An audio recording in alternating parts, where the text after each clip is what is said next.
Evet, hepinize merhabalar dostlar, hoş geldiniz. Oğuzhan Poyrazoğlu'yla beraberiz. Seste bir sorun olduğu için burayı baştan alıyoruz arkadaşlar. Milli takımla ilgili konuşacağız. İlk maçı kötü geçirdik ama bundan sonrası için neler olur, nasıl bir sürpriz, bizi ne bekliyor onu da konuşacağız. Hoş geldin Oğuzhan. Hoş bulduk. Sağ olasın bu arada tekrardan yayına çağırdığın için. Çok fazla yorum geliyordu. Biz de böyle yavaş yavaş buluşmaya başlıyoruz YouTube'da yayınlarda. Evet, evet. Birkaç tane sorum olacak Oğuzhan'a. Onlarla başlayacağız. Biraz haberleri okuyacağız yine bizim tarzımızdaki şekilde. Haberleri Evet. okuyacağız. Sonrasında Paraguay maçı için Oğuzhan'la bir kadro oluşturacağız arkadaşlar. Umarım güzel bir yayın olur. Sorunlu başladık ama bundan sonrası keyifli geçer umarım. Öyle olacak. Keyifli geçecek bence. Bütün problemler çözüldü çünkü. Evet, evet. Sizler de olsa bir like atarak bizlere destek olabilirsiniz. Yayın herkesin önüne çıksın. Paraguay maçından sonra da Oğuzhan'ın kanalında bir değerlendirme yayınımız olacak arkadaşlar. Başlayalım biz de. Evet. Sana ilk önce birkaç tane soruyla başlayayım ben. Ondan sonra haberlere geçelim istersen. Tamam. Şimdi ilk olarak şunu soracağım. Avustralya karşısında bu kadar etkisiz olacağımızı bekliyor muydun? Açıkçası beklemiyordum. Yani sürpriz oldu. Bugün zaten ben de onunla ilgili de bir video yaptım. Yani sadece bize sürpriz olmamış. Bütün Avrupa basını, bütün dünya basında şok yaşamış yani. Çünkü kağıt üstünde mutlak favoriydik. Sadece kağıt üstünde değil yani. Bütün otoriteler de Türkiye'yi favori gösteriyordu. Hatta çok tavsiye etmiyorum ama bahis sitelerinde oynayanlar da oranları görmüştür zaten. Yani bizim çok rahat kazanacağımız bir maç olmalıydı. Fakat işte bir sonraki soruyu bilmiyorum. Konuşurken bir sonraki soruyu da cevaplayacağım diye korkarak yavaş yavaş kelimelerimi seçerek kullanıyorum. Ama yani bu şoka girmemizin sebebinin ben futbolcuların performansından çok teknik heyet olduğunu düşünüyorum. Hatta teknik direktör diyeyim direkt Montella. Montella, evet, herkesin aslında biraz hedef gösterdiği isim. Benim sesim bana biraz geliyor ama. Öyle mi? Bir saniye şöyle yapalım. Biraz kıstım ben bu tarafa. Yani evet, şimdi arkadaşlar ben yayındayken biliyorsunuz Kerem Aktürkoğlu'nu bayağı bir eleştirdim. Aslında sorun orada da değil. O adrenalinle beraber, o sinirle beraber biraz eleştirdim. Sorun onu orada oynatan da oluyor tabii ki de. 2 metrelik Hı adamların hı. arasına Kerem'i attı yani. Kendi ebatındaki bir adamla bile omuz omuz mücadeleye girdiği zaman biraz etkisiz kalıyor Kerem. Sorun tamamen hiçbir futbolcuda değil aslında, kararlar. Aslında e, Kerem çıkarılıp Barış oraya alınıp Kenan sola alınabilirdi. Barış Alper yine orada fiziki mücadeleye girebilirdi diye düşünüyorum ben de o konuda. Evet, şimdi tam bununla ilgili TVBuspor'un muhabiri bir soru sordu Montella'ya. İşte Kerem Aktürkoğlu o uzun boylu stoperlerin arasında kaldı ve bu görüldü ama ona rağmen 85 dakika sahada kaldı. Hani neden oyunda tuttunuz gibilerinden. Yani Montella burada verdiği cevap Kerem ruhunu koydu. Yani tamam Kerem ruhunu koydu. Ya biz de ruhumuzu teslim ettik televizyon başında. Yani o kadar saçma bir açıklama ki. Evet kendisi çabaladı, koştu, pres yaptı ama bazı fiziksel özellikler var. Yani bu senin çabanla olacak iş değil. Yani 1.90 su taktı değil mi? 1.98'miş adamın boyu ya. Evet. Ya 1.98 yolda görseniz adamı şöyle bir bakarsınız bu ay be dersiniz yani ve yanında 1.73 mü 1.72'lik Kerem Aktürkoğlu hava topu almak zorunda kalıyor. Yani ve ondan sonra da Montella'nın açıklaması ortaya ruhunu koydu. Evet yani, Yani bu profesyonellikten ne kadar uzak bir açıklama ve gerçekten maçın skoru gibi şoke eden bir açıklama yani. Hayret bir şey. ya bizim de biraz tabirimizle bizim chat biraz bilir, köy yılanı gibi kaldı Kerem Aktürkoğlu Evet. aralarında. Ya yapacak bir şey yok. Kötü bir tecrübe. Ya kötü bir, zaten biz bu zamana kadar sen de araştırmışsındır. Oğuzhan biliyorsunuz, çoğunuz biliyorsunuzdur zaten, izleyicilerimiz bile ortak. Kendin hem gazete yazarısın hem de muhabirsin benim bildiğim Bir kadarıyla. gazetede çalışıyorum hem de kendi YouTube kanalı var. Muhabirlik de yapıyorsun sen benim bildiğim kadarıyla, değil mi? Basın. Daha çok yazılıdayım yani direkt Hmm. muhabirlik yapmıyorum da hani çok acil bir durum olmadığı sürece onun dışında genelde şeydeyim yani web kısmındayım ben. Evet, şey de diyecektim, sen de biliyorsundur. Bu zamana kadar bütün büyük turnuvalara hep yenilerek başlamışız. Evet Evet, o da var. ama Yani şöyle yenilmeye başladık. Yani yenildik de İspanya'ya yenildik mesela 2020 miydi? Valla tarihlerini 2000 pek 2020, evet, 2020'de İspanya'ya yenilerek başladık. 2024'te Portekiz'e yenilerek başladık. İlk Dünya Kupası'nı diyorsanız 2002 Brezilya'ya yenilerek başladık. Yani öyle evet. hani Avustralya gibi bir takım geldi de yenildik falan değil yani. Şimdi o atla deveyi de karıştırmamak lazım. Yani genelde biz zor gruplara düşerdik. Zor grupların da en iyi takımı ilk başta gelirdi. Hani genelde dördüncü torbadan girme durumundan dolayı. Öyle yenilirdik. Yoksa Avustralya gibi bir takım geldi de yenilerek başladığımız bir turnuva yok yani.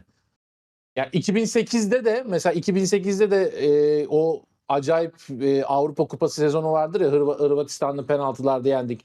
Son dakika golleri, sürekli geri döndük.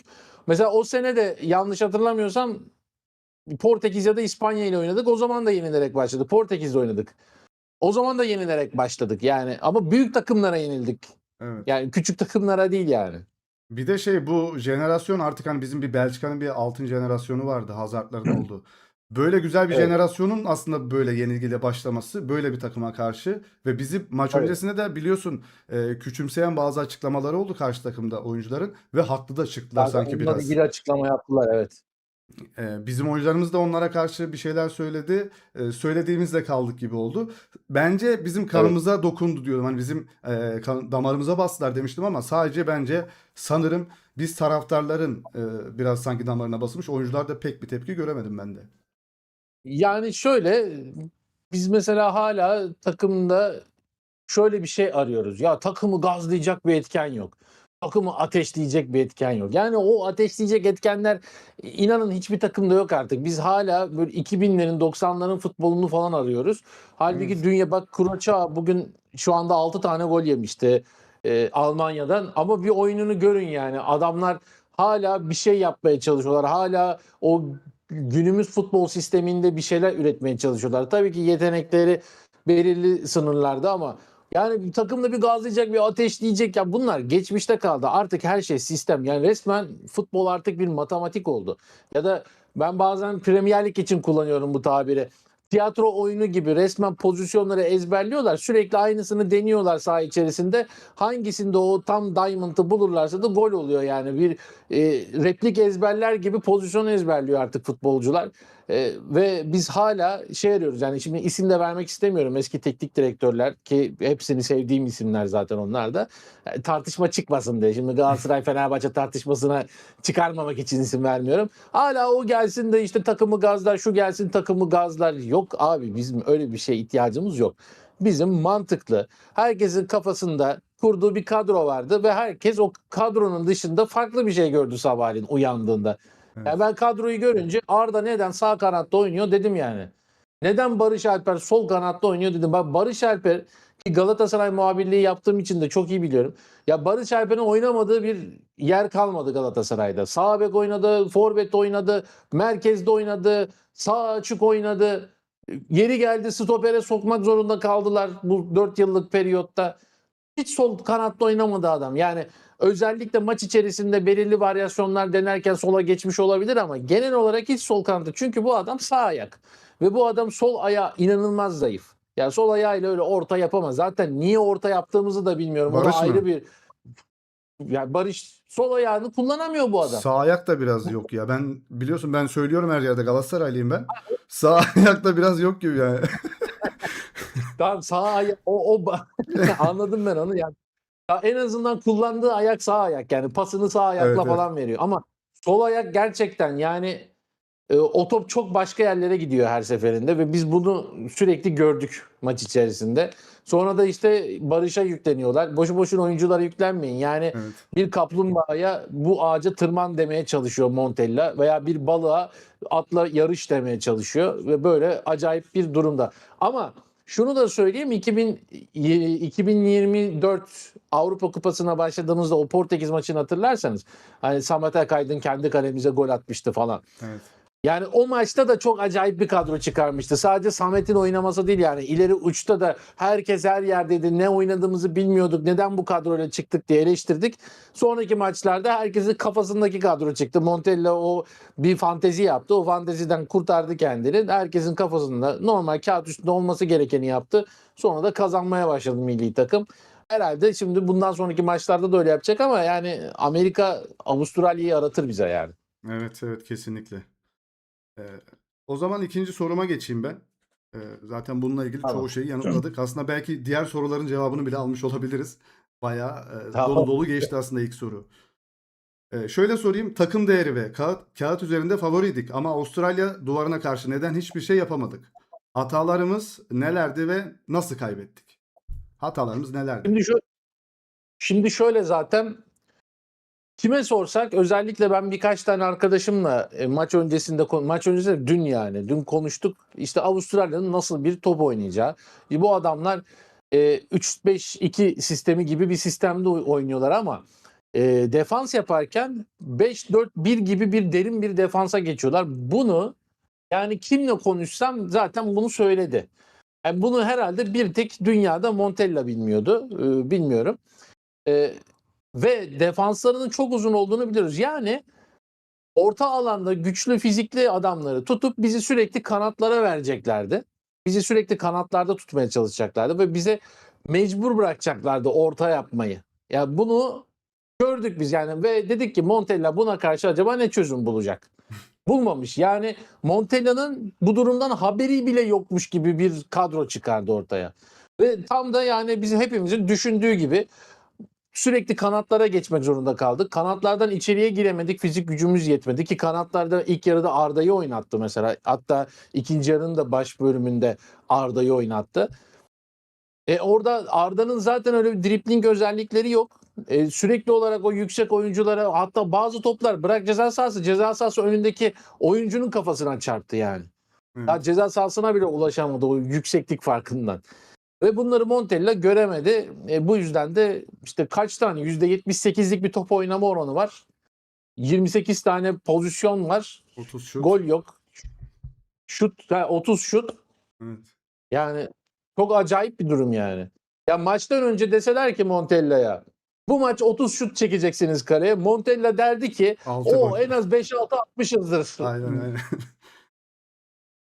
Böyle bir olay yani. Ya bir şeyi de diyeceğim ben. Şimdi ilk tamam hata içeride kısa boylu bir Kerem var ve sol ayağıyla orta yapmaya çalışan bir Barış Alper var. İlk yarı bitti. Devre arasında bir şeyler olur. Hani bir şeyler değişir diyoruz. Kanat olan Barış Alper çıkıyor. Kanat olan Kenan Yıldız giriyor. Sorun aslında kanatta değil burada. İçeri orta yapmamızda. Evet. Yani aslında bir ikinci B planı yok Montella'nın. Ben ikinci bir B planının olduğunu da düşünmüyorum.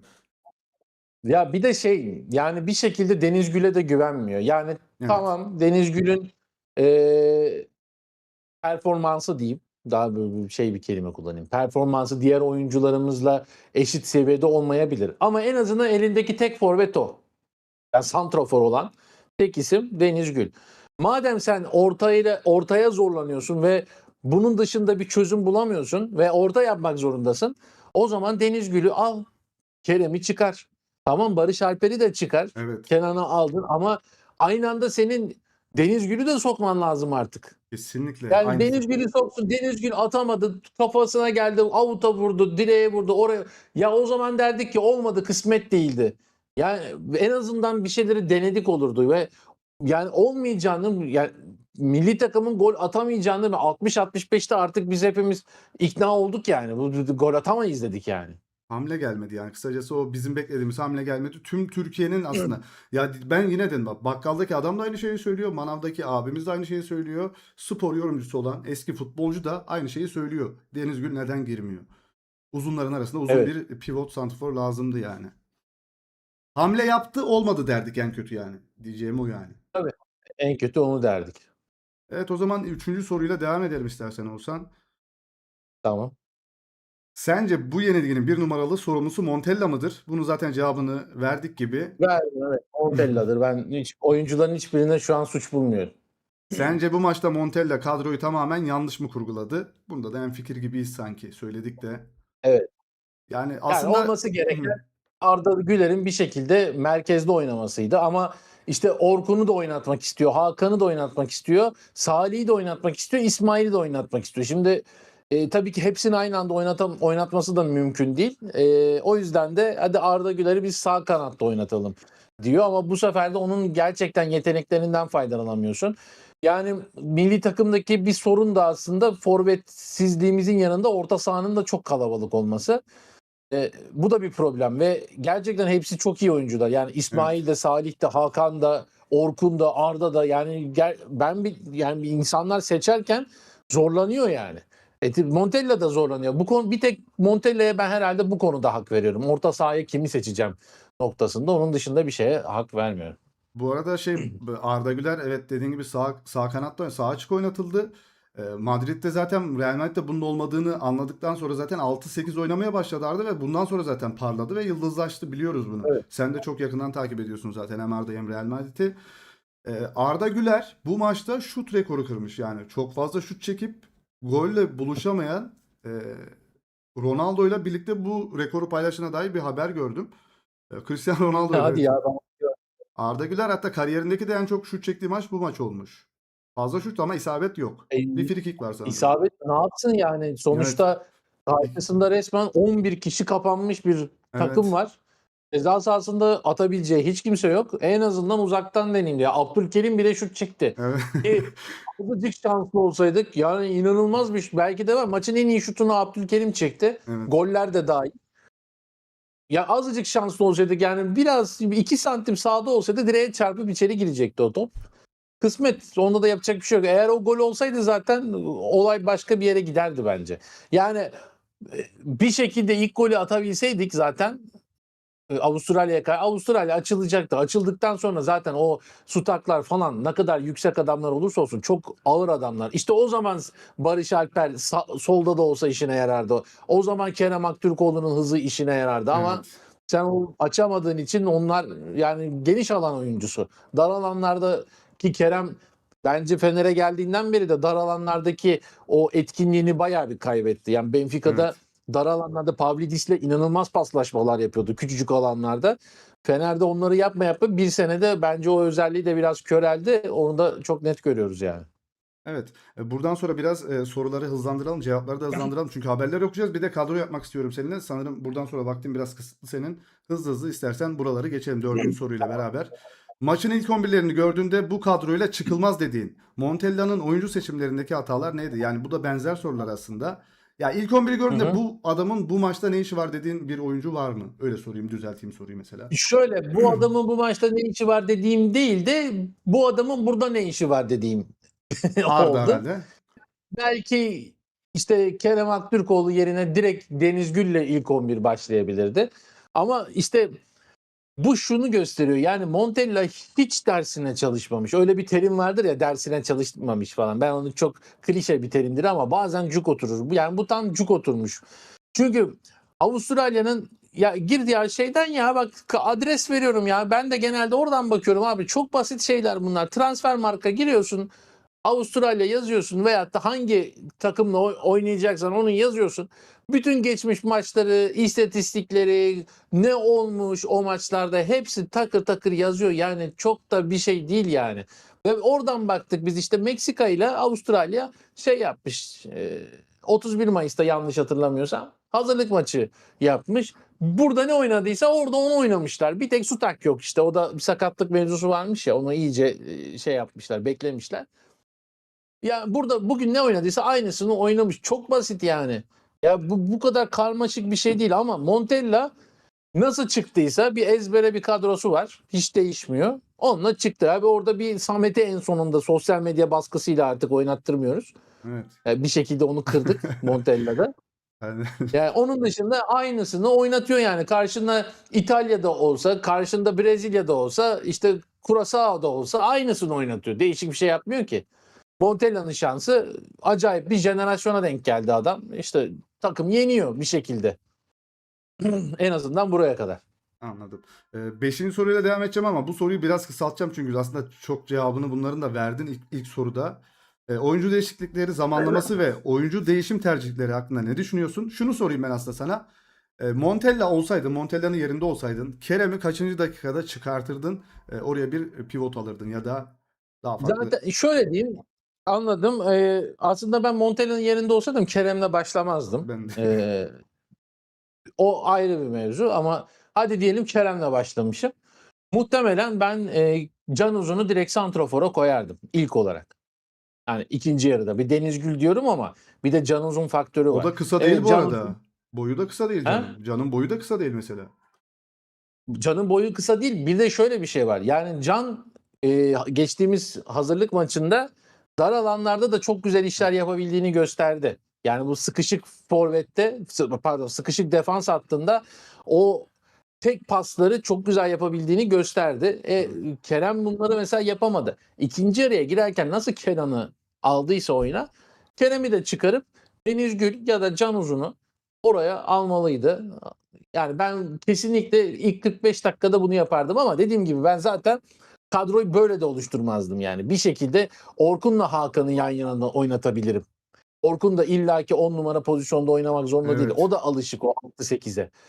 Orkun'u Hakan'ı yan yana oynatırdım. Önlerine Arda'yı koyardım. Sağ tarafa Barış Alper'i koyardım. Sol tarafa belki Yunus'u denerdim. En azından sol ayakla o köşelere girer, sol ayağıyla orta yapabilir. Ben hani orta yapacak ya Montella. O yüzden diyorum. Yoksa orada mesela Can Uzun'u kullanırdım. Santrafor'a da Deniz Gül'ü koyardım. Bak bakalım maç ne oluyor. Tamam. Bununla ilgili bir de şeyi de soracağım. Can Uzun'un boyunu yazıyor herkes bu arada. 1.86 boyu. Mücahit falan da yazmış. Bu Evet. arada arkadaşlar Süper Chat sorularınızı sorabilirsiniz. Oğuzhan'a sormak istediğiniz sorular varsa herkesinkine bakamayacağımız için oradan alacağım. Çünkü yayın sonunda hepsi gözüküyor burada. Anlık görebiliyoruz. Oğuzhan'a sormak istediğiniz sorular varsa sorabilirsiniz. Şeyi soracağım bir de sana. Bu da kendim ekleyeceğim bir soru. Son soru olsun bununla ilgili. Can Uzun neden bir dakika bile oynamadı? Şunu da diyeceğim. Arizona'da ve şeyde yaptığımız kampta neydi? Miami'de. Miami bir de şu an kaldığımız yeri unuttum bak ya kafa gitti.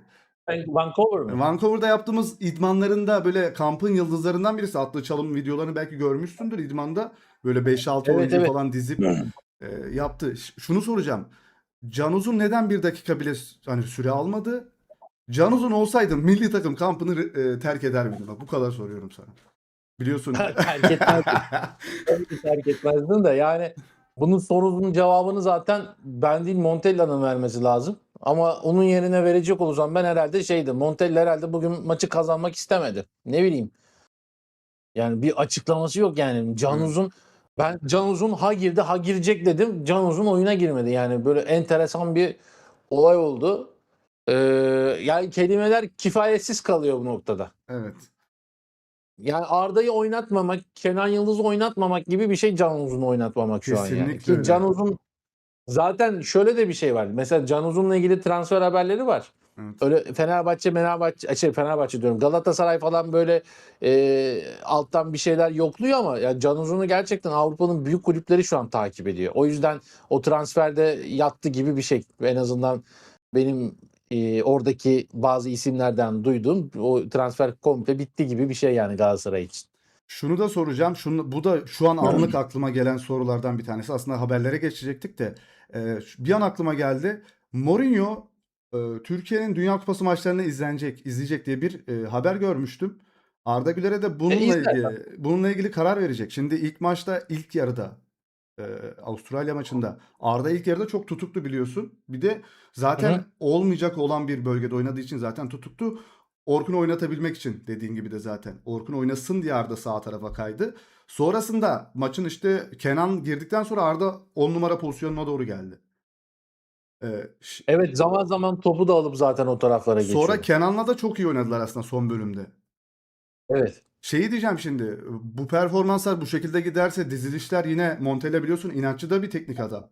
Ee, Evet. dediğim dedik Kerem'le yine çıkabilir. Yani sürekli çıkabilir o Kerem'le.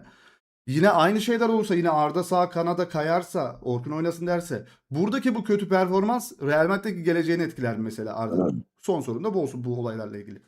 Valla açıkçası Mourinho sıkıntılı bir adam.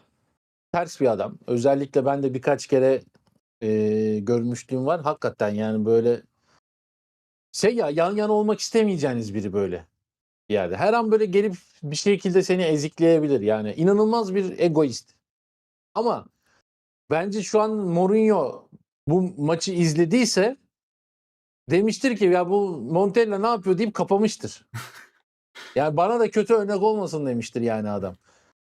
Çünkü çok belli yani çok yanlış bir kadroyla herkes çok yanlış oynuyor ve gerçekten bu noktada bir kere bu adam Special One adam bu oyuncunun kumaşını bilir. Arda Güler'in de ne olduğunu biliyor zaten. Ben hatta şunu da söyleyeyim, öyle TFF'yi falan şikayet etti ama onu gelip de böyle Arda Güler'e falan yansıtmaz Türk diye. Onu da söyleyeyim. Ama yani en azından Mourinho bu maçı izlediyse komple Arda'nın orada oynamayacağını anlamıştır. Çünkü Kesinlikle. orta alana geçtikten sonraki oyunuyla o bölgedeki oyunu arasında fark. Hatta şöyle diyeyim, Arda'nın bir pozisyonu vardı ilk yarı. Bir an Avustralya bize böyle bir baskı uyguladı. Böyle geldiler, 11 kişi birden geldiler. Biz orada bir kontra atağa çıkıyorduk Arda'yla sağ taraftan. Yani Arda'nın fizik gücü yetmedi o noktada. Ama yetmeyeceği belli zaten. Yani orada mesela Barış Alper olsaydı ve o topu Barış Alper'e Arda atsaydı, hem o top çok daha kontrol edilebilir bir şekilde atılırdı Arda tarafından. Hem de fizik gücü yüksek olan Barış tarafından da çok iyi kontrol edilirdi. Ya orada kazanırdı, onu kazanamazdı. Onu bilemem, bilemeyeceğimiz bir şey ama en azından o topun ilerleme ihtimali çok daha yüksekti. Bu da doğru futbolcuyu doğru alanda oynatmakla alakalı bir durum. Evet. Yani pek de aslında sen biraz da madalyonun diğer tarafından baktın. Arda Güler'in orada oynamayacağını anlamıştır dedim mesela. Bazıları da şimdi Evet. sosyal medyada şu an inan X'te falan deli gibi Arda Güler'i eleştiriyorlar. Gareth Bale şeyine falan benzetiyorlar. Sakatlık Arda Güler'i geriye götürdü ve Dünya Kupası performansından sonra artık hani olmayacak gibi. Ama sen biraz da bardağın dolu kısmından bakıyorsun. Ya şöyle gerçekçi olmak lazım. Şimdi Arda Güler'in nasıl bir oyun tarzında olduğunu biliyoruz. Arda Güler'den bir Vinicius Junior çıkmaz. Ama Arda Güler'in, yani ben yeni nesil Mesut Özil gibi görüyorum Arda Güler'i. Birazcık daha kısa boyu var. Ee, Ayağı çok temiz. Yani o bölgeyi, yani yeteneğiyle, o nasıl diyeyim, öldürücü paslarıyla o bölgeyi tek başına zapt eden, yani orta alanı tek başına zapt eden bir isim. Onun etrafında bir sürü koşan adam koyacaksın işte. Bu Evet. kadar basit. Zaten bunu istatistiklerinde gösteriyor. Adam asiste kaç tane asist yaptı? 14 müydü? 15 miydi Evet. asiste? Bir sürü de ödül aldı Ya bu öyle bir sezon. şey. Ya bununla ilgili hani attığı gol falan, 68 metreden gol falan, onları anlatmıyorum. Yani maç içerisindeki takım oyununa nasıl bir pozitif bir artısı oluyor. Ondan bahsediyorum. Bu adamın olayı bu. Bu adam bunu dünyada şu an en iyi yapan isim. Evet. Sen bu adama başka bir şey vermeyeceksin o zaman. Bu adama bu görevi ver. Çünkü en iyi bu dünyada bu adam yapıyor. Evet. Ondan sonra eleştiri. Zaten bir kısım var, ben anlamıyorum. Yani Arda Güler topu taca atsa, gördün mü? Evet. Arda Güler oyuna giriyor. Lan ne biçim oyuna giriyor? Hı hı. Arda Güler, ne yaptı abi bu size? Ben anlamıyorum ki yani. Bir çocuk var burada, doğmuş, büyümüş, gitmiş Real Madrid'e. Ne alıp veremediğiniz var kardeşim? Kesinlikle. Hani ne alıp veremediğiniz olabilir Arda Güler'le de. Adam ne yapsa eleştiriyorlar ya. Arda Güler sahaya sekerek girdi. Arda Güler topu yanındaki adama attı. Arda Güler sakız çiğnedi. Ya saçma sapan eleştiriyorlar. Yani bu gerçekten, düşünsenize onun yerinde olduğunuzu. Bir sosyal medyaya giriyorsunuz. Abidik gubidik elin manavı demiş ki Arda'dan futbolcu olmaz. Aynen öyle. Yani ya, ne kadar kötü etkiler. Ya Salih, sen biliyorsun, burada sana kötü yorum gelmiyor mu mesela Gelmez olur videolarının mu? altına? Dün yayında kriz Uykularım geçirdim. kaçıyor. Ya benim uykularım kaçıyor ki velev ki ben YouTube kanalımda kapandı. Yani üzülürüm, hayatımda başka bir yön vermeye çalışırım ama bu Arda Güler, Real Madrid'de oynuyorsun. Zaten bütün dünyanın gözü önünde, tek bir kötü bir cümlenin nasıl etkileyebileceğini bir hayal edin ya. Hayal edin, en azından birçoğunun çocuğu yaşında bu. Kendi çocuğunuzun başına böyle bir şey gelsin ister misiniz? Hayret bir şey Ben yani. şöyle de düşünüyorum onu ya. Kendisi bir şeyler başaramayan insanlar onun bu genç yaşta bunu başarmasını bu psikolojik olarak da var zaten. Tabii Kendisi tabii. başaramadığı için onu ya iyi olan mesela 68 metreden gol atsın. O mesela köy yılanı gibi böyle evde gizlenir. Hiçbir şey yazmaz sosyal medyaya. Ama o geldi işte Arda Güler işte Arda Güler topu kaybetti ve gol yedik. İşte gördünüz değil mi? Sizin öldüğünüz adam bu. İşte o adam aslında bir şeyleri Aynen. futbolcu olmak istemiştir mesela. Olamamıştır. O olduğu için de o bilinç altında var zaten. Bu şekilde eleştiren tipleri ben Muhtemelen o şekilde yorumluyorum. Muhtemelen şeydir de minisküs ameliyatı olmuştur, futbolculuk hayatı bitmiştir. Bir sakatlık geçirdim ben daha Gibi. 17 yaşında, futbolculuk hayatım bitti. Bu hikayeden ben 150 tane duydum yani. Ben ne oynuyordum deyip böyle. Evet, evet. O zaman istersen haberlerle biraz devam edelim. En sonunda bir kadro oluşturacağız. Süren yetiyor mu? Tamam. Yetiyor daha benim var. Bir yarım saat 40 dakikam var. Tamam, o zaman hızlıca haberlere ben bir geçeyim. Şu geçiş yaparken büyük ihtimal bozulacak. Siz de bir kontrol edin, yani siz olmadan yapamayacağım bunu. Tamam. Şu geçişi verdim. Ee, evet, haberleri aslında direkt geçtik değil mi? Evet, bir sorun yok gibi. Ee, şurada bir sorunum var mı? Evet. İyiyiz herhalde değil mi? Geçişte bir sorun yaşamadık burada. Peki şöyle tıkladığım zaman bir bozukluk oluyor mu? Oluyor gibi ya herhalde. Olmuyor. Oluyor. Niye böyle oluyor mesela? Discord. Ee, bu nasıl yapacağım? Haberi okurken buradan gidiyor. Neden böyle gidiyor acaba? Mücahit, burada mısın?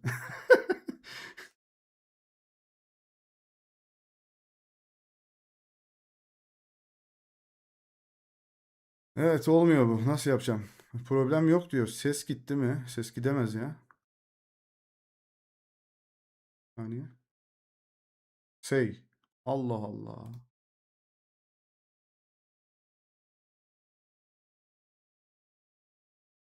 Bir saniye. Bir saniye. Şöyle yapacağım. Buraya sesi de ekleyelim. İşte burada.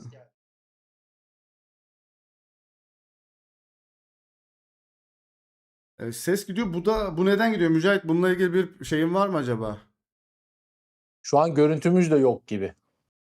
Görüntü yok. Ses gelmiştir şu an. Senin sesin geldi büyük ihtimalle. İşte bu Evet, sorun geldi. olacağını biliyordum bunun. Discord arkada açık zaten. Pencere olarak mı açayım? Ha, okey. Tamam, dur. Haberleri biraz küçülteceğim o zaman. Böyle mi yapacağım? Geldik. Olduk bence. Şu an okeyiz. Tamam, okey. Tamam. Mücahit ayarlattırdı, sağ olsun. Evet, şununla başlayalım. Bir saniye. Şu haberle başlayacağım. Üçüncü olursakla başlayacağım. Ha, Grubu 3. sırada bitirmemiz halinde en iyi 8 üçüncü arasında yer alabilirsek yolumuza devam ediyoruz. 2026 Dünya evet. Kupası için. FIFA'nın turnuva eşleşme matris gereği bizim grubun üçüncüsü büyük ihtimalle E grubu lideriyle karşılaşacak. Hı Bu hı. kuraldan dolayı üçüncü olmamız halinde en olası rakip Almanya. En iyi 8 üçüncünün hangi gruptan çıkacağına göre I grubu lideri de rakibimiz olabilir. Fransa ya da Norveç. Bu grupta liderliğe ve rakibimiz olmayan en yakın iki ekip. Düşük bir ihtimalle K grubu lideri de üçüncülük senaryosunda rakibimiz olabilir. Orada da İngiltere en yakın takım olarak gözüküyor. Yani sence böyle durumlarda acaba biz neler bizi daha çok etkileyecek? İşte daha fazla gol mü atmamız lazım? Bununla ilgili bilgin var mı? Yani Yani tabii ki gol önemli de şu milli takım bu ülkenin matematik seviyesini hep üst seviyede tutuyor yani. Her turnuvada inanılmaz problemler, inanılmaz matrisler, analizler, geometride daha böyle bilemeyeceğimiz şeyler çözmek zorunda kalıyoruz. Yani işte Norveç 2 gol atarsa Türkiye 1 gol atmasa da üst tura çıkıyor. Oradan o 1 gol atarsa bizim Euro 2016'ya gitmemiz 9 tane olasılığın aynı anda olması lazımdı ki Türkiye gidebilecekti. İşte ne bileyim Bosna Hersek'in berabere kalması, Norveç'in yenilmesi ama iki farklı yenilmesi gibi böyle inanılmaz şeyler olacak ki Türkiye'de bir farkla yenerse çıkabiliyor gibi bir şey ve oldu.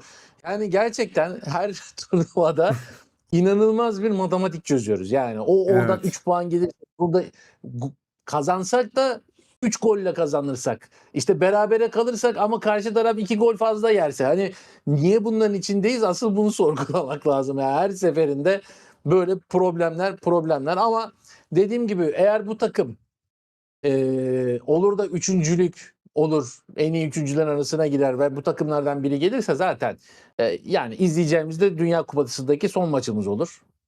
Yani Evet. performansın bellidir ki sen bu seviyeye kadar gelebilmişsin. rakibinde işte şampiyonanın zaten favorileri. Yani Evet. o saatten sonra artık gece 3'te de olsa, gece 10'da da olsa ister izle ister izleme maçı. Evet. Formalitedir yani. Paraguay maçı bizim için artık final maçı. Yani ikinci maç. Direkt final maçı moduna girmiş olacak. Kazandık, kazandık, kazanamadık. Oradan sonrası artık bence biraz prestije gidiyor oradan sonrası. Yani en kötü beraberlik, çünkü şöyle, ama en kötü beraberlikte de bize şu lazım. 2002 Dünya Kupası'nda biz Brezilya'ya 2-1 yenildik bu arada. 2-0 yenilmedik. Öyle başladık. En azından -1 averajla başlamıştık. Evet. Sonraki Çin maçında 1-1 berabere kaldık. E, Costa Rica maçında 1-1 berabere kaldık ve ondan sonra da Çin'i yendik. Ama bu arada Brezilya herkesi yendi. Yani 9 puan aldı.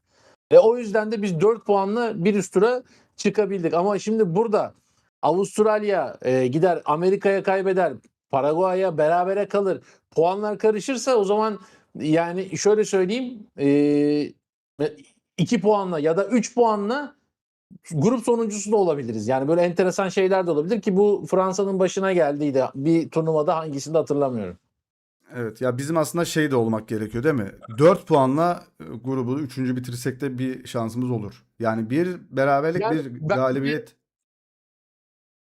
4 puanla grubu üçüncü bitirmek bence şu anda kötü. Neden? Çünkü bir şekilde Ama o grubu bizim ikinci bitirmemiz lazım. Çünkü üçüncü bitirmek demek bir maçın var önünde, başka maçın yok demek.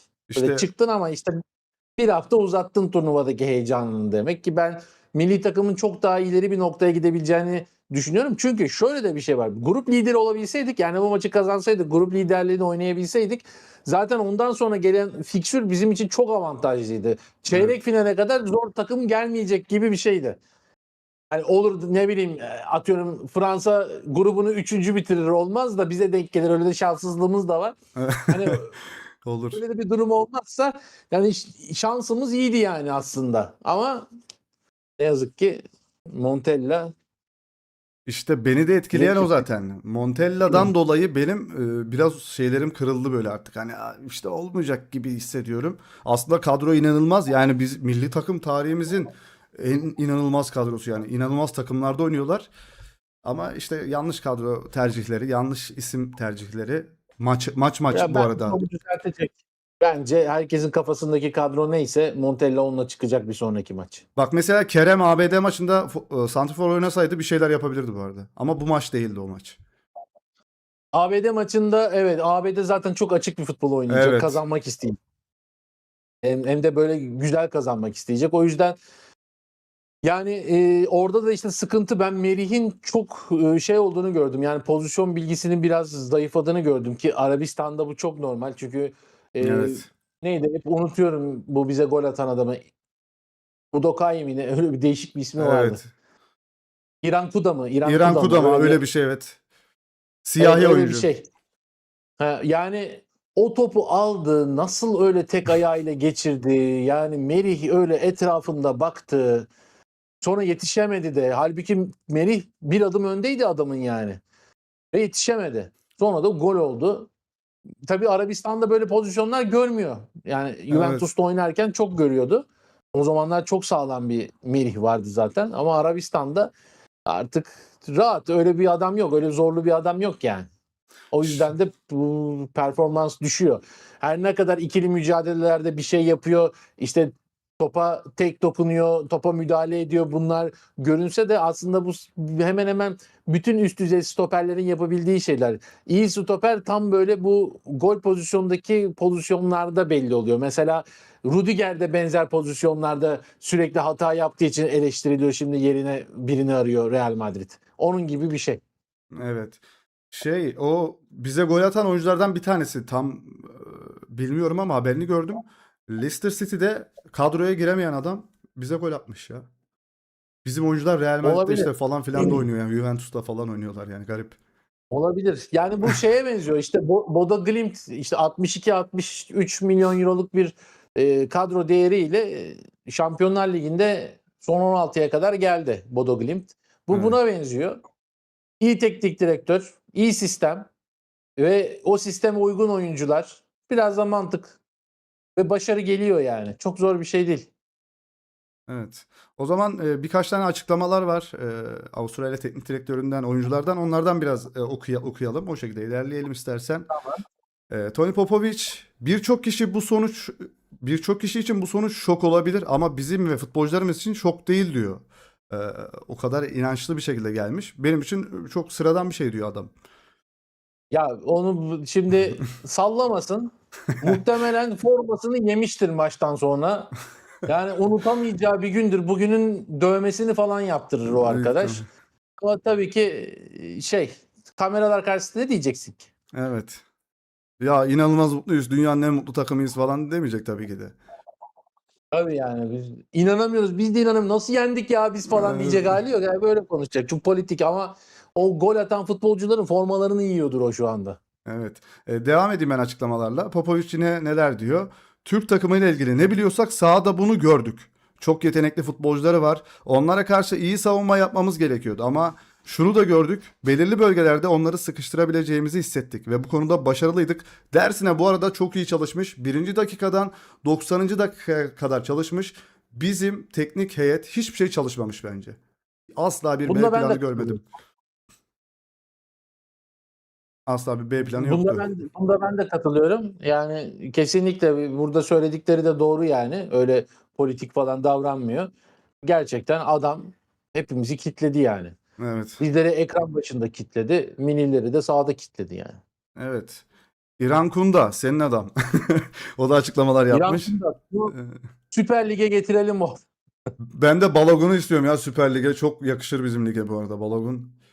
A- Balogun iyi bir futbolcu, evet. Evet. Nerede oynuyor biliyor musun? Bir Balogun'u ben çok yakın zamanda bir maçta görmüştüm. Hemen bir bakalım da. bilen var mı? Yanlış ben Monaco mu? Monaco değildir ya. Ender Bey. Monaco, evet evet. Monaco mu? Bu Balogun şeyde oynadı ya. Bu Galatasaray maçında oynadı galiba bu adam ya. Öyle mi? Bu arada çok Tabii temiz tabii. bir bitiriciliği var bu arada adamın ya. İnanılmaz bir son vuruş tekniği. Onunla da karşılaşacağız. Evet, İran Kunda ne demiş? Onu da okuyayım istersen Oğuzhan. Beraber Hı yorumlayalım. hı. Türkiye'nin maç öncesindeki açıklamaları ekstra bir motivasyon oldu. Açıkçası insanların hakkımızda kötü konuşmalarından hoşlanmıyoruz. Çünkü biz harika bir takımız. İnsanlar bizi çok fazla hafife alıyor. Abi ilk laf atan bunlar bize hani siz doğru da söylüyorlar aslında.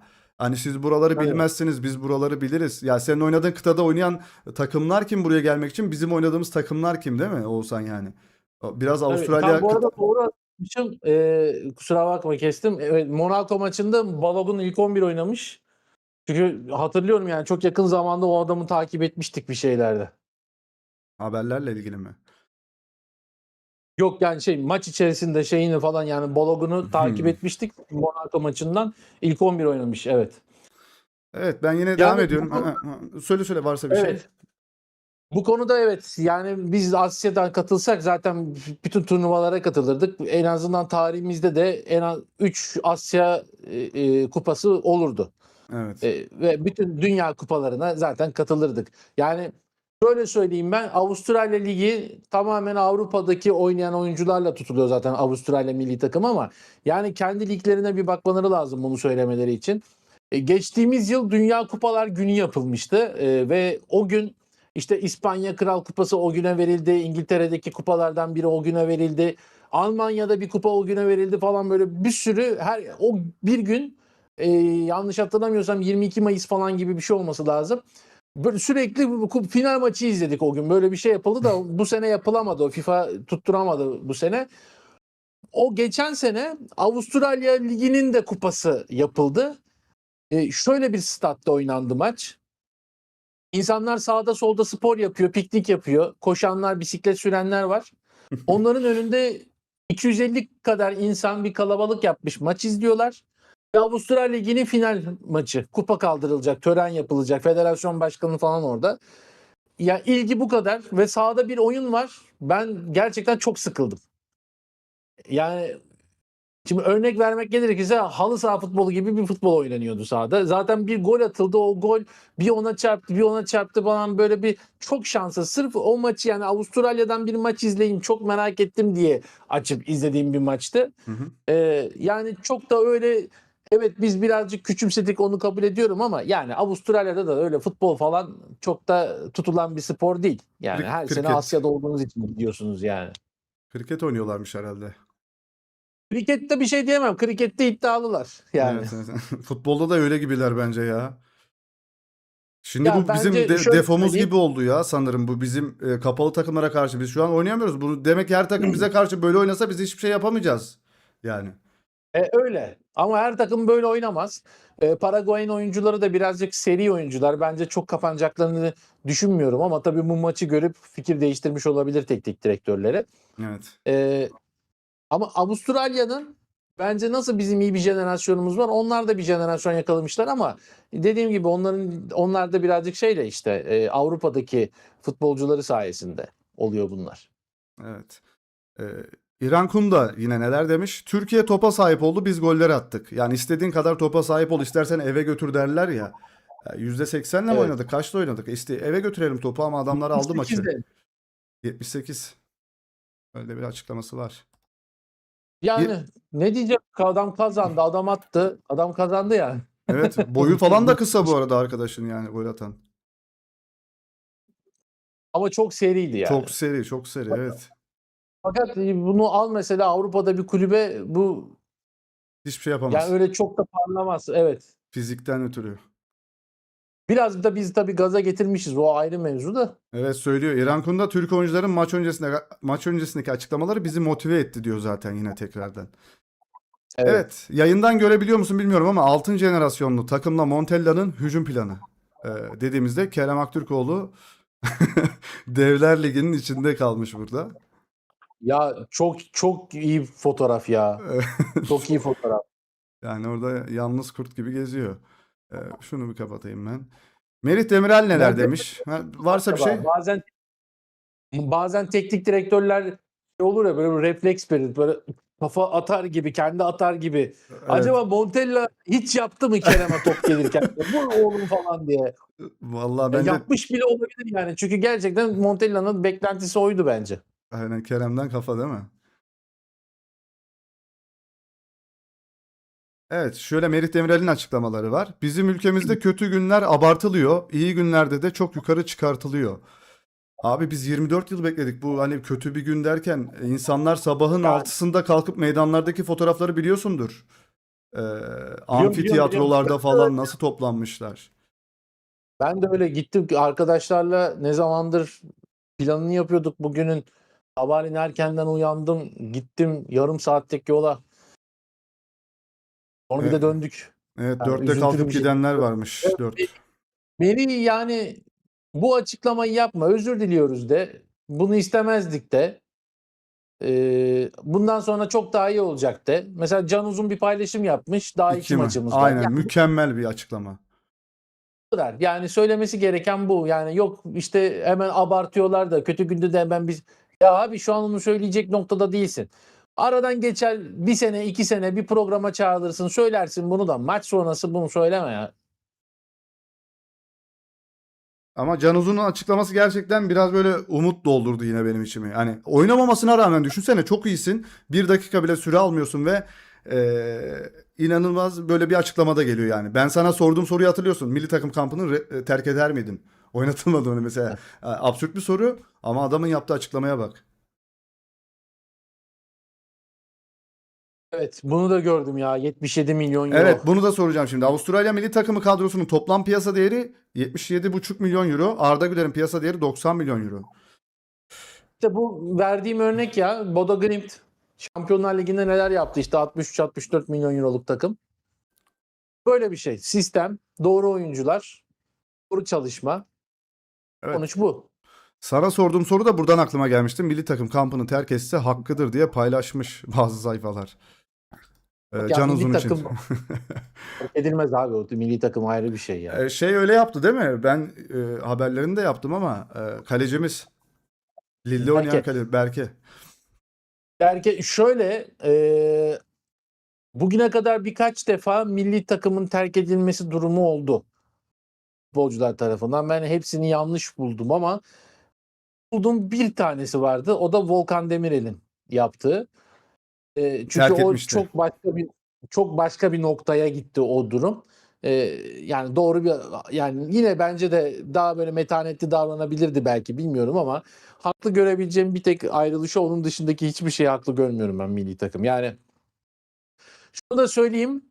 Bu böyle herkesin bileceği de bir şey değil. Hatta o gün birkaç da problem oldu. Bizim Almanya maçından sonra mesela Altay Bayındır'a stat çıkışında, mik sonunda mikrofon uzatılırken biraz göndermeli bir cümle kullandı. Hani bana değil, oynayanlar daha iyi, onlara sorun gibidir. Biraz sitem dolu bir cümleydi. Çok kişi onu çekmedi o anı.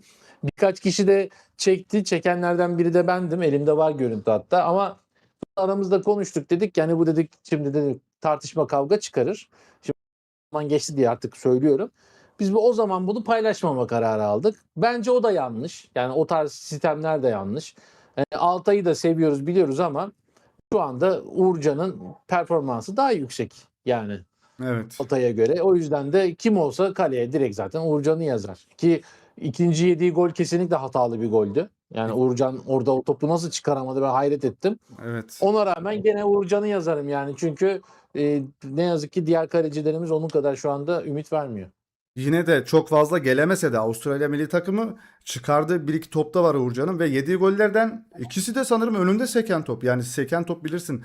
Kalecilerin Evet. en korktuğu toplar, tam önünde sekip de giren toplar. Bizim kalecide sorun bulanlar da çok fazla ama bizim ilk önce gol atmamız gerekiyordu. Ben hep demiştim, bu maçta ilk golü atan kazanır demiştim. Öyle bir maçtı çünkü kapanan bir takımdı. Yapamadık. Uğurcan'a da, ona buna da, hiç kimseye, bak Kerem'e de bulmayalım. Kerem zaten bu maçı ben de çok eleştirdim. Kerem'e de bu maçla Yo, ilgili ben hiç bence bulmayalım yani. Montella'nın hatası sadece. Taktik hata. ben bu maçta Kerem'e suç bulunmaz yani. Çocuk şu konuda Montella haklı.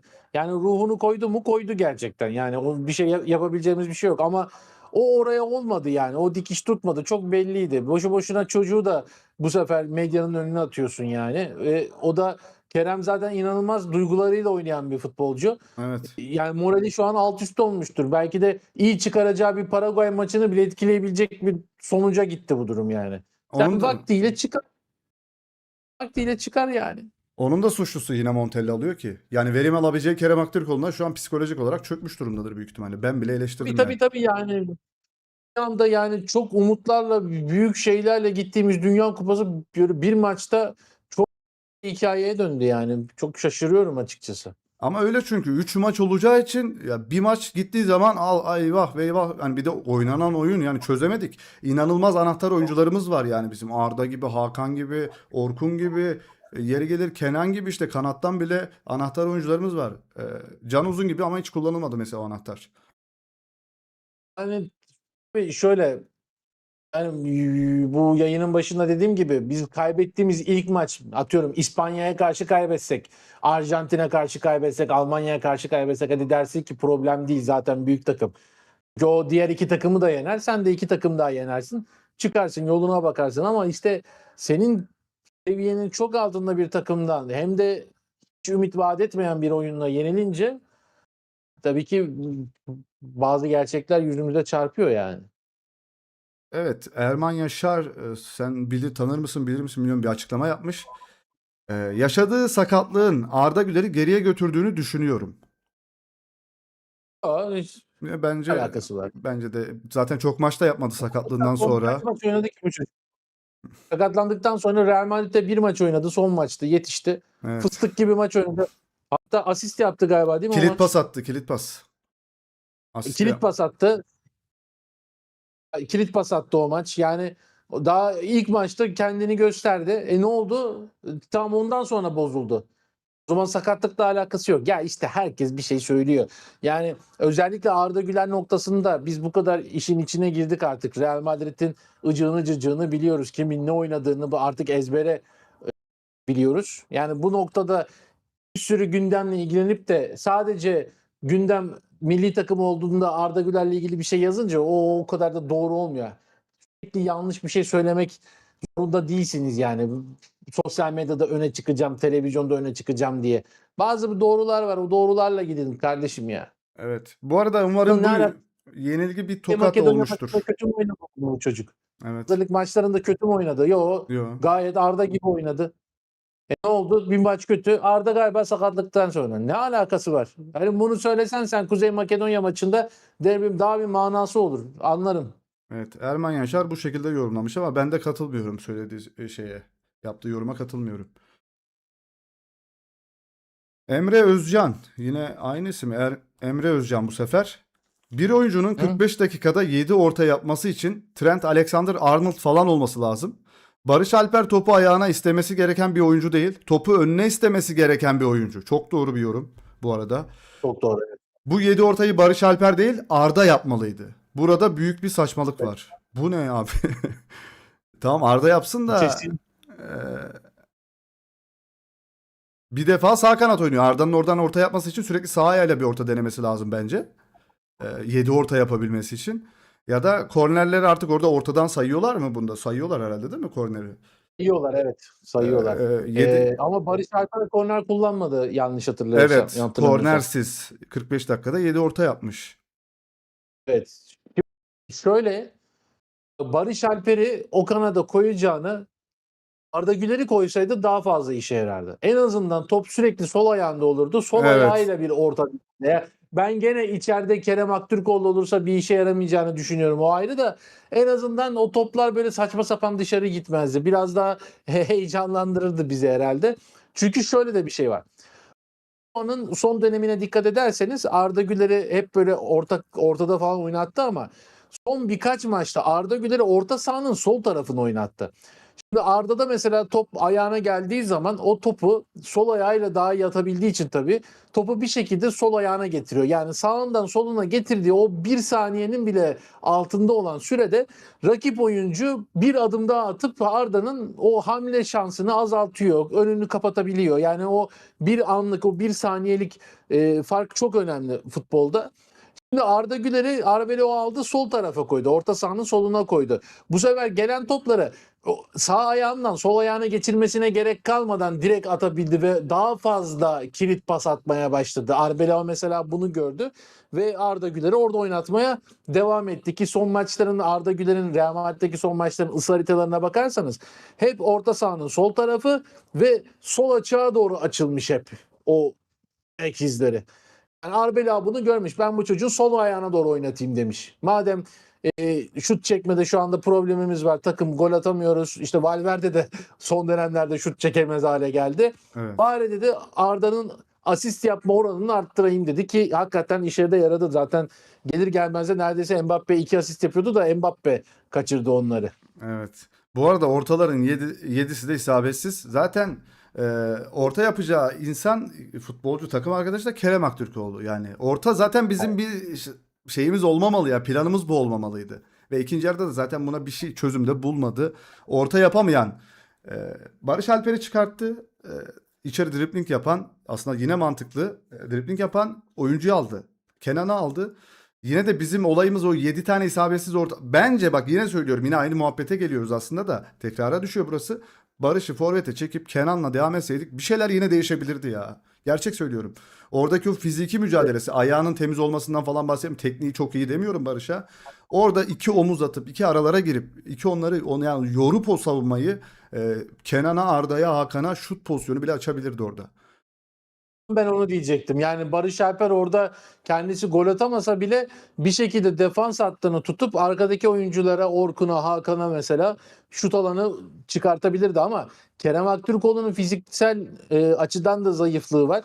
Hem boy dezavantajı var.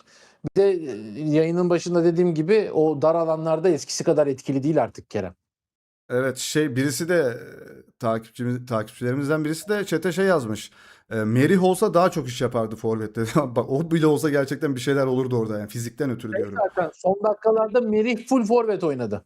Donk vardı Galatasaray örneğinden benim aklıma gelen o vardı. Fatih Terim Donk vardı. Maçı sonradan girip kurtarmıştı. Fatih Terim stoperden forvete çekmişti onu. evet maçı kurtar. O sene şampiyonluk geldiydi Galatasaray'a. İşte şu oluyor Oğuzhan burada. Teknik direktör dokunuşu, hamlesi Evet. işte burada devreye giriyor. Biz o hamleyi göremedik dün.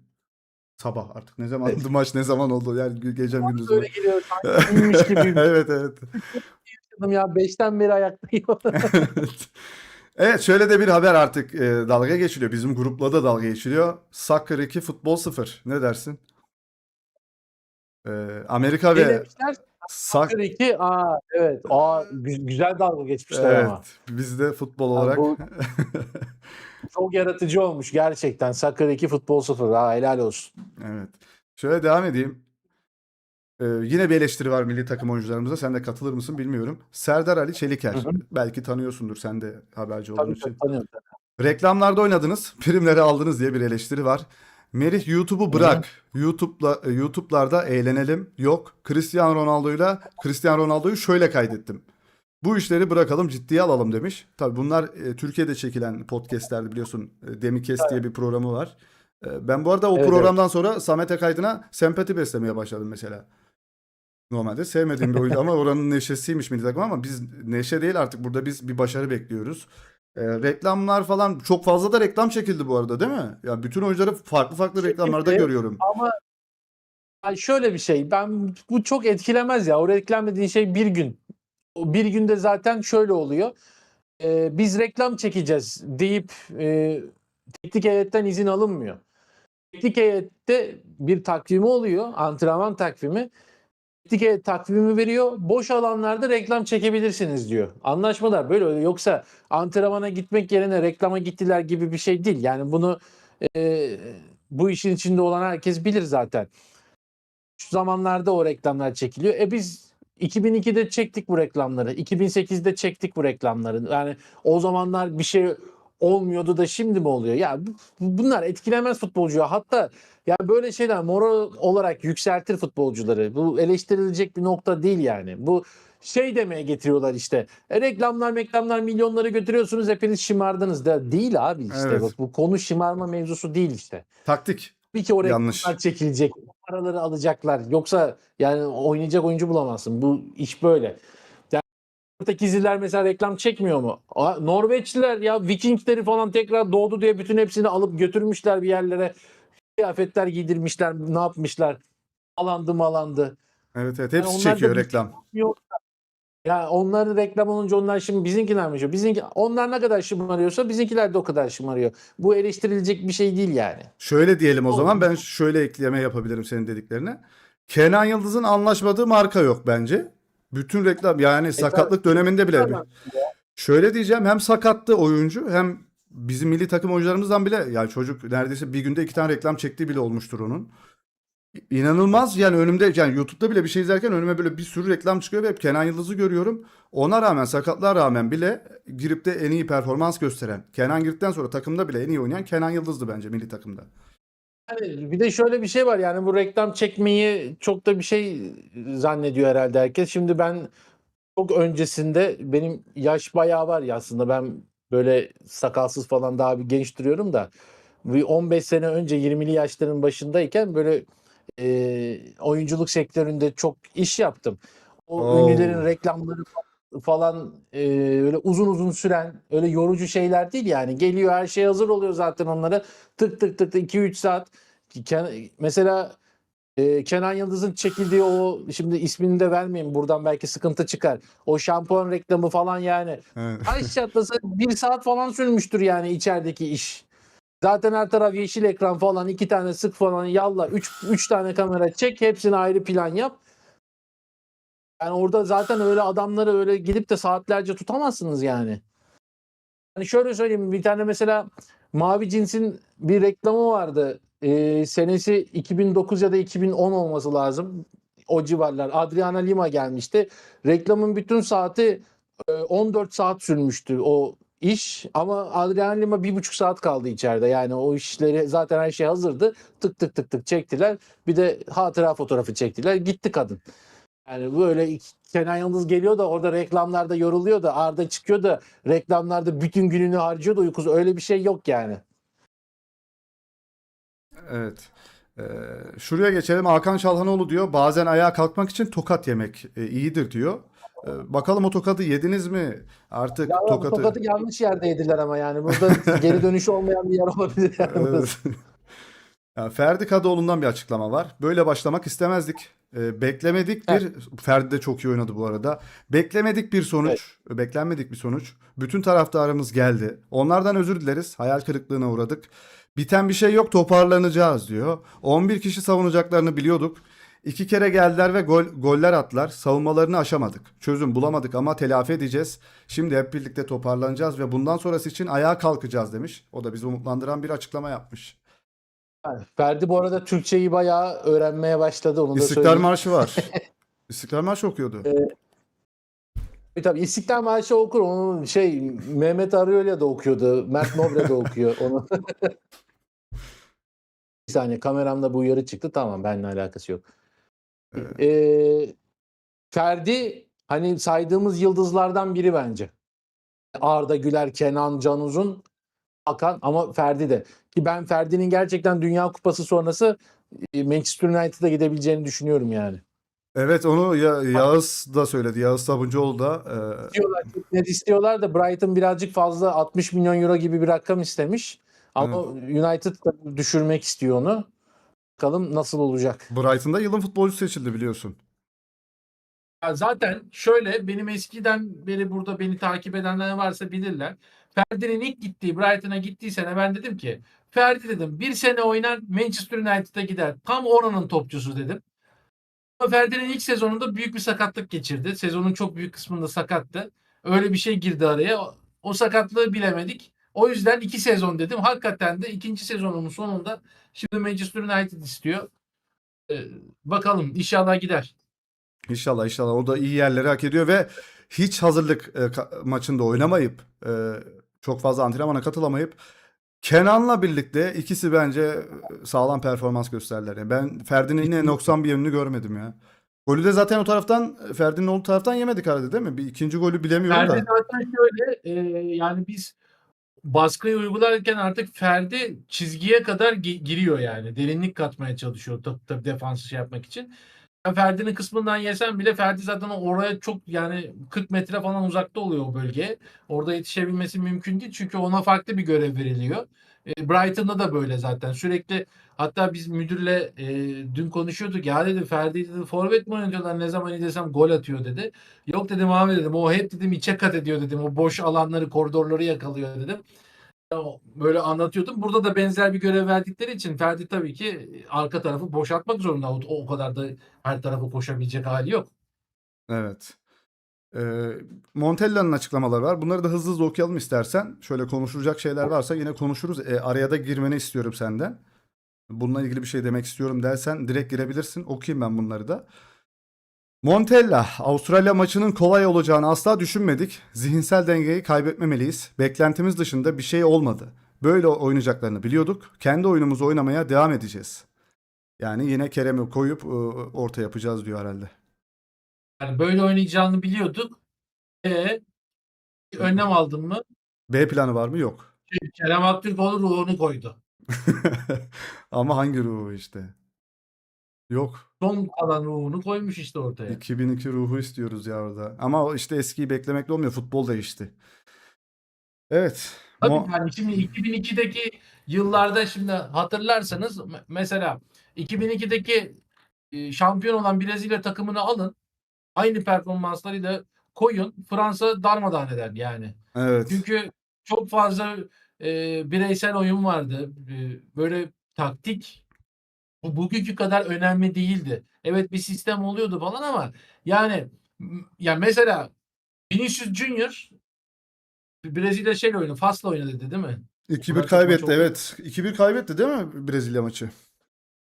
Yok 1-1 bitti. 1-1 mi bitti? Allah 2-1 gördüm ya ben o skoru. 2-1 mi bitti 1-1 mi bitti arkadaşlar? Allah ben de tam. Artık hep sabaha karşı ben 1-1 diye hatırlıyorum ama 1-1 bitmiş 2-1. tamam tamam pardon. Tamam 1-1 bitti evet. Ben mesela izliyorum Vinicius Junior Yani Vinicius Junior'ın yerine mesela Ronaldinho'yu koy. Prime döneminden bahsediyorum. Evet. Şimdi o zamanlar bir adam geçiyordu zaten kaleciyle karşı karşıya kalıyordu. Herkes yayla gibi açık açık oynuyordu. O zamanlar futbol öyleydi. Ama şimdi Vinicius birini geçiyor daha onu geçerken daha yeni geçmişken takım arkadaşı geliyor kademe yapıyor. Onu bile geçse bir üçüncüsü geliyor. Yani artık futbol çok başka bir noktaya geçti. Öyle tık tık tık tık geçeyim ben. Bence Maradona bile şu çağda yaşasa o Maradona'lık olmazdı yani. Evet, bu arada Vinicius Junior gol sayısında, milli takım gol sayısında Ronaldinho'yu yakalamış. İnanın. Yakalar. Yakalar. Ronaldinho'nun çünkü kariyeri çok uzun sürmedi. Kelebek suratlım o benim. Yani 1300 Junior ya. Yakalamış en sevdiğim futbolcunun gol sayısını. Yani Ronaldinho'da en üzüldüğüm şey ki benim için dünyada gelmiş geçmiş en iyi oyuncu Ronaldinho'dur. Yani ne Messi ne Evet, Ronaldo evet. ne Pele ne işte şey Arjantinli ay bir anda unuttum ismini. Maradona. Maradona, Maradona'yı unuttuk. Bir anda Maradona'yı unuttum. Ya Milli ben takım bizi bir dakika önce mahvetti. ismini söyledim bir de. Ya Evet. bence hiçbir ya Ronaldinho'nun üzerine bence futbolcu gelmedi dünyaya. Kesinlikle. Ya benim kanalımın ismi Saadettinho işte oradan geliyor yani. Aa doğru ya doğru evet Evet, evet. Evet. doğru. Montella'da. Orada Evet, söyle bir söyle. tane platformu var. İsmini gene vermeyeyim de bir film dizi izleme platformu. N ile başlıyor. Orada Ronaldinho'nun belgeseli. Evet, çıktı Çok belgeseli. güzel bir belgesel. Nereden geldiğini, nasıl olduğunu birazcık böyle kendi dalga geçerek anlatmış ama o biraz sinir bozuyor. Ama gerçekten izlenmesi gerekiyor yani bence izleyin. Evet, Oğuzhan Poyrazoğlu'ndan bir tavsiye geldi. Ronaldinho'nun belgeseli. N harfiyle başlayan o dizi biliyorsunuz. Ney Felix? Ney? Neydi? Evet, Montella açıklama yapıyor. Gol atamayınca hemen eleştirmemeliyiz. Bunu yapmayalım diyor. Hocam zaten başka bir şeyle eleştirmez. Hani gelip de kimse seni gol atıyorsun diye eleştirmez ki ya da ne bileyim çok korner kullandınız, az korner kullanın. Bu kadar korner mi kullanılır diye bir eleştiri olur mu yani? Gol atamazsın, yenilirsin, yenemezsin, eleştirilirsin yani. Zaten hani başka seçenek yok. Evet. Bir seçenek bırakmamış. Bizi eleştirmeyin de daha iyi yani. En azından derim narsist bu herif falan deriz yani böyle. Yine chatimizden bir benzetme geldi. Ender Bey söylüyor. Arbeloa 2.0 diyorlar Montella'nın açıklamalarına.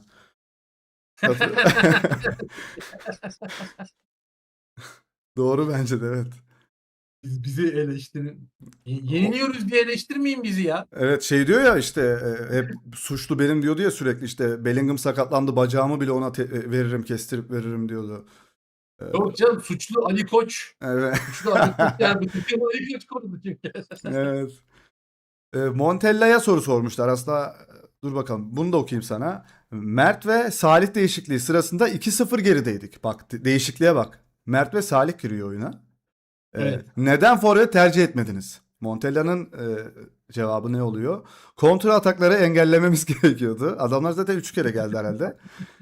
O anda Mert ve Salih hamlesi yaptık. Arda ve Hakan uzun zamandır 90 dakika oynamıyordu. Yanlarına enerji katacak oyuncular koymamız gerekiyordu. Kaleye şutlarımız oldu. Futbol böyle. Girmeyince olmuyor. 30 tane şutumuz var. Daha zamanımız var. Elimizden gelenin en iyisini yapacağız diyor.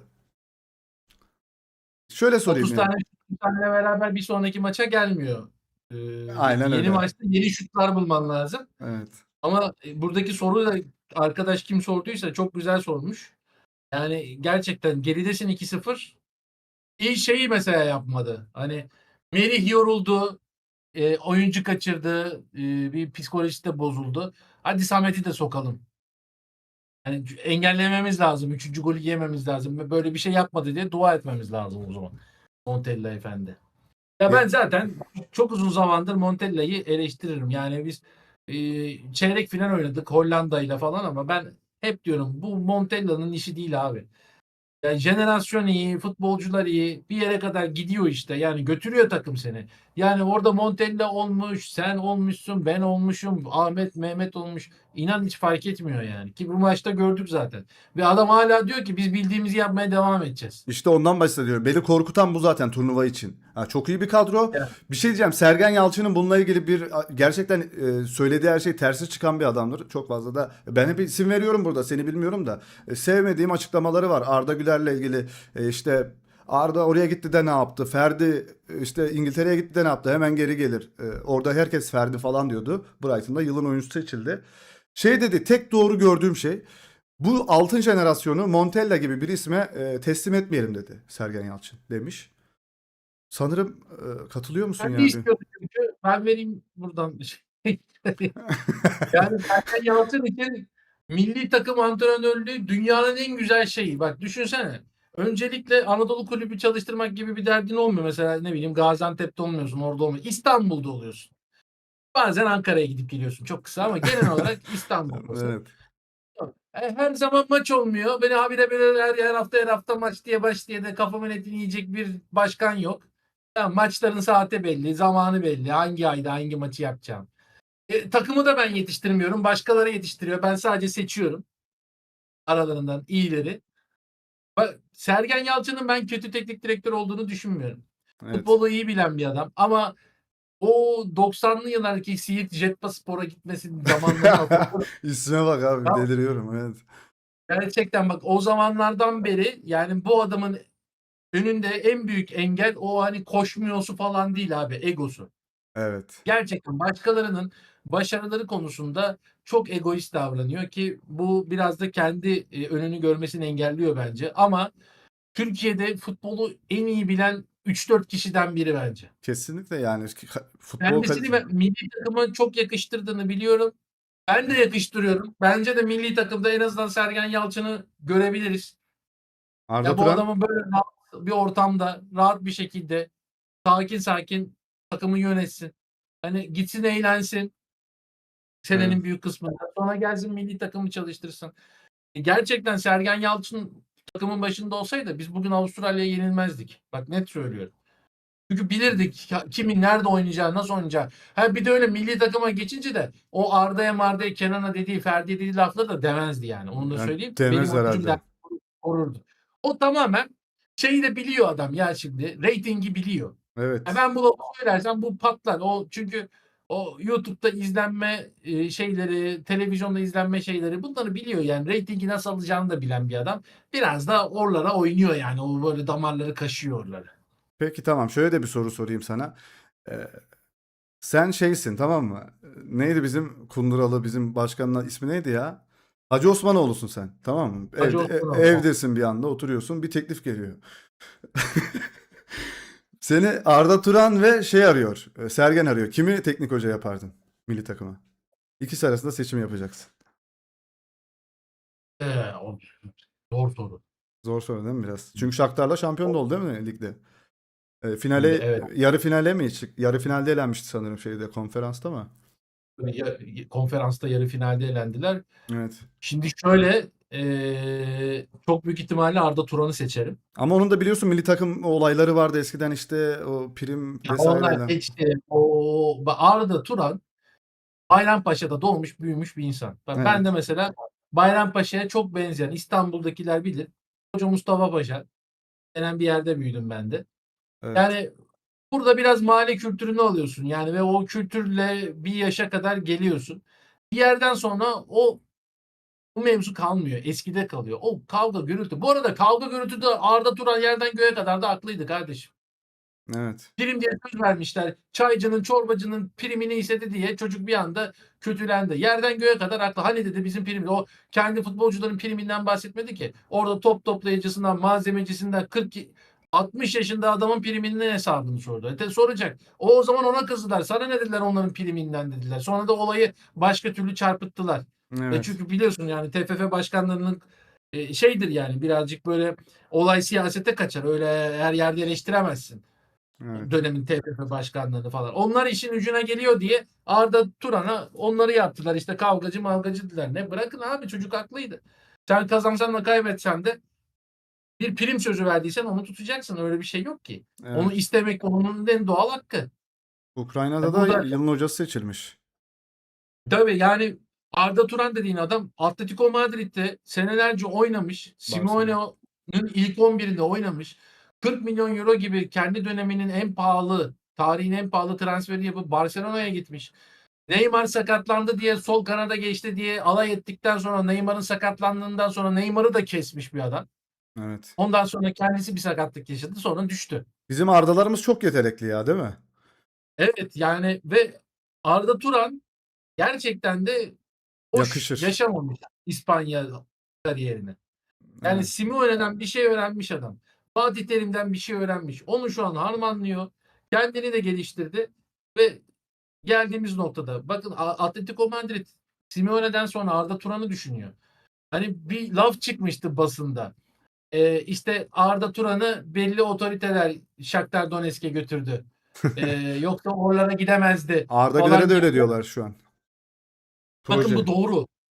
Bu doğru. Proje falan. Doğru, evet, birileri Arda Turan'ı yetiştirmek için Türkiye'den çıkar. Dedi ki burada ne yapıyorsun dediler. Gel dediler şuraya en azından bir Avrupa takımını yetiştir. Çalıştır. Burada kendini geliştir. Evet, proje. İspanyolların projesi Arda Turan. Gidecek oraya. Simeone'den sonra belki de 10 sene Arda Turan yönetecek Atletico Madrid'i. Zaten böyle olduğu için ben hani milli takıma gelmez Arda Turan. Çünkü önünde farklı bir kariyer planı var onun. Ama tabii ki Sergen mi Arda Turan mı? Arda Turan tabii ki yani hiç tartışmasız. Tamam, o zaman şöyle diyeyim. Mesela şimdi bunu yanlış da anlayanlar olmuş olabilir dediğini. Hani proje dedikleri şöyle oluyor. Sponsor transferi. Abi şimdi bu adam Baki Mercimek gibi oynasa sence Barcelona'da Atletico Madrid'de oynayabilir miydi? Neymar Messi'nin arasında sence tutunabilir miydi Arda? Hani Tabii ki. sponsor Baki Mercimek'i de alabilirdi o zaman yani zamanında. Ya tabii ki bir yerde bir yetenek vardır. Bir şey vardır. Onu desteklerler ve buna proje derler. Proje demek kötü bir şey değil ki yani. Evet. Keşke birileri de proje yapsa da götürse bir yerlere yani. Aynen. Proje zaten de. Yani proje deyince şey de böyle bizim millette var. Ya, bozduk, büyük projeyi bozduk. Vardır ya bizim millet. Hemen onu kötü algılar. Bir proje, oyunu bozduk. Değil öyle bir şey. İyi bir proje bu yani. Arda Turan dünyaya yetiştirilmeyen yeni bir teknik direktör. Yeni bir Guardiola olacak belki ileride. Bilmiyoruz. Bu arada Luis Enrique ile çalıştı değil mi Barcelona'dayken? Yanlış hatırlamıyorsam Arda. Galiba evet, o döneme denk geldi herhalde. Tam Yani net hatırlamıyorum şimdi. Simeone antrenmanı görmüş, Barcelona idmanı ve Luis Enrique idmanı görmüş bir futbolcuydu. Ve bunların o idmanlarını şu an beyninde harmanlayan bir teknik hoca. İki hocanın da yani Simeone'nin defansif futbolu değil mi? Ve Luis Enrique'nin atak futbolunu birleştirip harmanlayan inanılmaz bir zekaya sahip bence hoca olarak şu an. Evet, yani şimdi buralarda Eyüpspor'da başarılı oldu. Shakhtar'da başarılı bence. Yani tabii ki bundan sonrası çok daha yüksek seviye. Mesela Nuri Şahin o kadar önemli isimlerle Oxford'un o teknik direktörlük kurslarına gitti ki önemli belgeleri var ki onun. Yani Jürgen Klopp'la falan aynı eğitimi falan aldılar. Yan yana almışlar hatta. Jürgen Klopp sonradan aldığı bazı seminerlik eğitimlerini Nuri Şahin o dönem aynı anda almışlar. Yani o kadar üst seviyelerdeyken Nuri'nin bir hatası Borussia Dortmund'a çok erken gitmiş olması oldu. Şimdi oradan tekrardan yeni bir kariyer başlangıcı açması gerekti artık. Mesela Arda Turan o hatayı yapmadı. Dedi ki Evet. küçük olsun, butik olsun. Küçükte bir başaralım. Menajerlik oyunu oynayanlar bilir. Herkes önce doğduğu, büyüdüğü memleketinin ilçesinin takımını alır. Ondan sonra çıkar büyük takımlara. Ben çok duydum Çorlu Spor'u Şampiyonlar Ligi şampiyonu yapan arkadaşım menajerlik oyunlarında. Arda Turan da böyle bir şey yaptı. Küçük Çok. küçük başladı ve tam sonuca gidiyor yani. Bir anda en üst basamağa çıkmaya çalışmadı. Evet. Atakan Türk Yılmaz Bey demiş ki Arda Turan iyi hoca mı yani? Ee, Yani Evet. konferans liginde Evet. şöyle diyeyim, bizim ligimizde yani üç büyüklerden bazı takımlarımız konferans liginde oynadılar. UEFA'da oynadık. Sizce oraya finale kadar, yarı finale kadar gelen takımımız var mıydı? Ben mi hatırlamıyorum? Yok, konferansta gelemedik. Zaten oraya hep sıkıntılı takımlarımız gitti de. Evet. Bir de şöyle bir şey. Sadece takımını götürmedi. Eyüp'ü de Savaşta olan bir ülkenin takımını götürdü oraya. kesinlikle seyirci vesaire de olmuyor değil mi? Yani bir sürü handikapı var. Öyle dümdüz gitti de Newcastle United'ı aldı da konferansta yarı finale götürmedi yani. Evet. Gerçekten çok zor şartlarda antrenman yaptıkları, maçlarına seyircilerin gelmediği, sürekli ne yaşayacağız acaba dedikleri bir ülkenin takımı. Tam Polonya'ya falan gidiyorlar yani sürekli. Bu Yani arada inanılmaz zor şartlarda bir takım gitti yarı finale. futbolcu da alamazsın. İyi futbolcu da alamazsın Alamıyor oraya. Alamıyor. Zaten Polonya'ya gitmelerinin sebebi o. Antrenmanlar sürekli Polonya'da. Evet. Yani en azından birkaç futbolcu transfer edebildiler o şekilde ki şu anda Ukrayna'ya gitmek ister mi kimse? Evet, Mücahit yazmış. Fenerbahçe çeyrek final yapmıştı diyor. Avrupa'da mesela tamam Ukrayna Ligi'ni şey yapamayabiliriz belki de Avrupa'da kupa almış teknik adamımız var mı bizim? Arda Turan dışında. Benim aklıma pek kimse gelmiyor. Fatih Terim almadı. Aldı mı? Milan'la Ne Fiorentina. olarak? Milan'la Fiorentina ile bir şampiyonluk var mı Fatih Terim'in? Hayır, şöyle Fiorentina ile İtalya Kupası Kupası var. finaline geldi. Ama kupaydan yani final maçından 3-4 gün önce istifa etti. Sorunlar yaşamıştı. Ama kupayı Fiorentina kazandı. Yani her ne kadar Fatih Terim'in hanesine yazılmasa da bugün hangi Fiorentina'ya sorsanız hani o kupada teknik direktör kim? Fatih Terim der. Ama tabii kağıt üstünde yazılı değil. Böyle bir durum var. Onun dışında yok zaten. Evet. Tamamdır. Ben yine şöyle haberleri hızlıca okuyayım.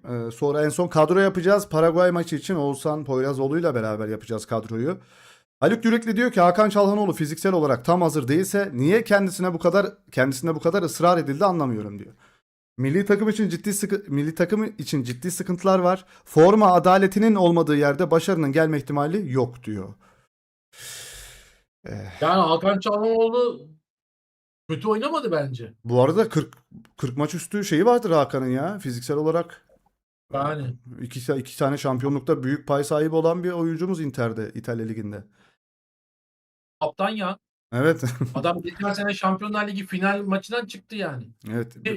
Yarı final maçında zaten Hakan Çalhanoğlu finale çıkartmıştı diye hatırlıyorum. Ya yarı final maçı ya çeyrek final maçıydı. Hakan şov yapmıştı o maç. Geçen seneki Şampiyonlar Ligi. Evet. Şeyi diyeceğim şimdi bir de. Sinan Engin şöyle bir açıklama yapıyor. Severiz kendisini. Can Uzun bugün Galatasaray ve Fenerbahçe'nin futbolcusu olsa banko oynardı diyor. Buna katılır mısın? Ya hiç katılmıyorum buna ya. Bu çok saçma ve gerçekten insanları böyle birbirine düşünen Düşüren ne? bir açıklayan sürekli niye abi bu Galatasaray Fenerbahçe kavgası çıkarttırıyorsunuz bu ülkede ben anlamıyorum yani. Evet. Fenerbahçe'de de iyi futbolcular var. Oynayan oynuyor. Galatasaray'da da kötü oynadı herkes. Kim eleştirildi bu maç en çok? Kerem Aktürkoğlu, Barış Alper. Biri Galatasaray, biri Fener. Evet. Yani ne alakası var? Can Uzun Galatasaray Fener'de olsaydı kesin oynardı yani. Evet. Şöyle de bir görselimiz var. Barış Alper Yılmaz soldayken Avustralya, Kenan Yıldız soldayken Avustralya. Evet, burada birebir hep karşılanmış. Burada Kenan alınca 3 kişi 4 kişi önünü hemen kapatmıyor ama normal abi. Şimdi Yani Barış'ın tutmalarına da gerek yok. Zaten atamıyor yani ceza sahasına girse de. bir de atsak ne olacak ki? Tamam bırakın atsın adam orta yapsın hani rahat yapsın ortayı. Ya kaleyi tribüne falan koymak gerekiyor Barış'ın gol atması için. Hayır bir de orta yapsın yani hani tamam. Bırakın adam hiç önüne sıfır kimse karşılamasın. Orta yapsın. Kim atacak golü? Birazcık şuta yormamak için işte Barış'ı engelliyor. Adam her kafaya çıktı. En son Kenan'ın şutu ya. Ya şut 100 kilometreyle falan gitti o şut. O şuta kafa attı ya adam. Adam mermiye kafa attı ya resmen. Evet. Değil ya son dakikalarda yuh dedim artık ve yıkılmadı ya. O top bana gelse ben 3 ay komada kalırım ya. Adam yıkılmadı. Şöyle bir sallandı devam etti. Ben saatlerce ağlardım bu ara. Hem duşa girip ağlardım. Yani gözyaşlarım görünmesin diye. Evet, Carlo Ancelotti de içimize umut dolduruyor böyle. Dünya Kupası ilk maçta kazanılmaz diyor. Berabere kalınca erkekler.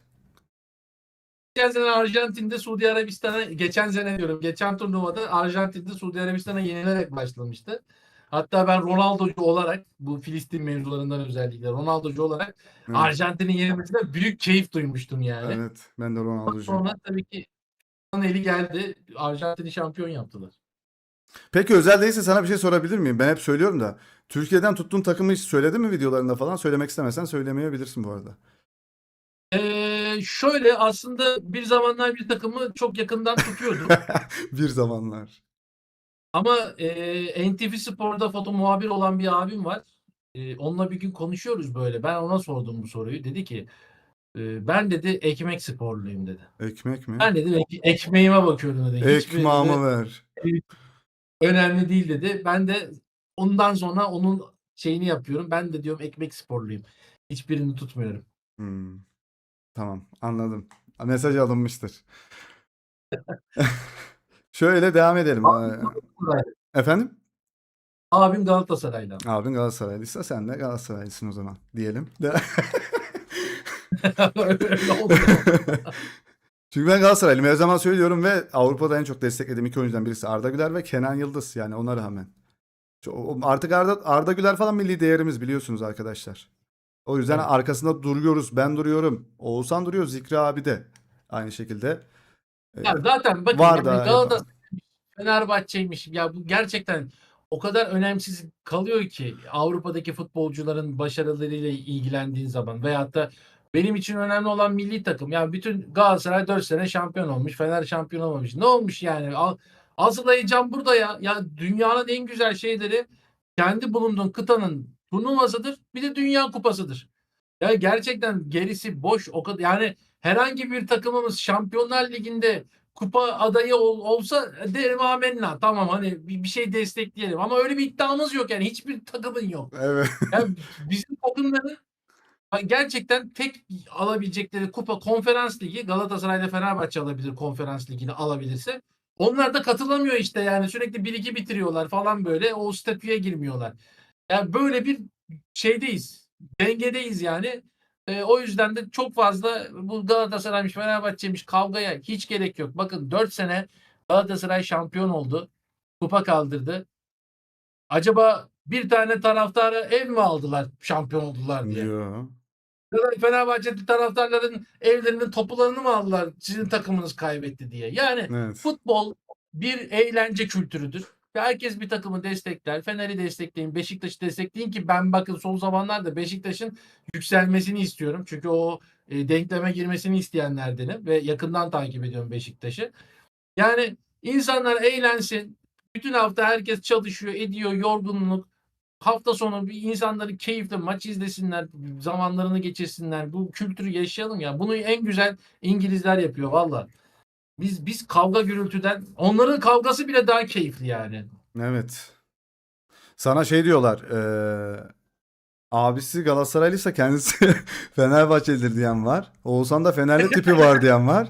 Bir de Fenerli- Şükran abla öyle diyor. Evet, abisi Galatasaraylıysa kendisi diyor kesin Fenerlidir diyor. Evet, bir tane transfer haberimiz var. Çok garip geliyor Buraya bana. Ya inanılmaz ya. Bu arada kötü de sol bek değil de hiç sevemedim ya, hiç ısınamadım bu adama. Hiç beklenmeyen bir şöyle anda Marco Correa 50 milyon euro karşılığında Real Madrid'de. yani Bak, bir şey diyeyim mi? Chelsea'nin o kötü zamanlarında oynayan tek futbolcuydu. kötü O zamanlarında oynayan değil mi? İyi oynayan. iyi oynayan tek futbolcu oydu yani. Abi Carreras yok. Adam milli takımda değil mi Cucurella? Tabii yani İspanyol.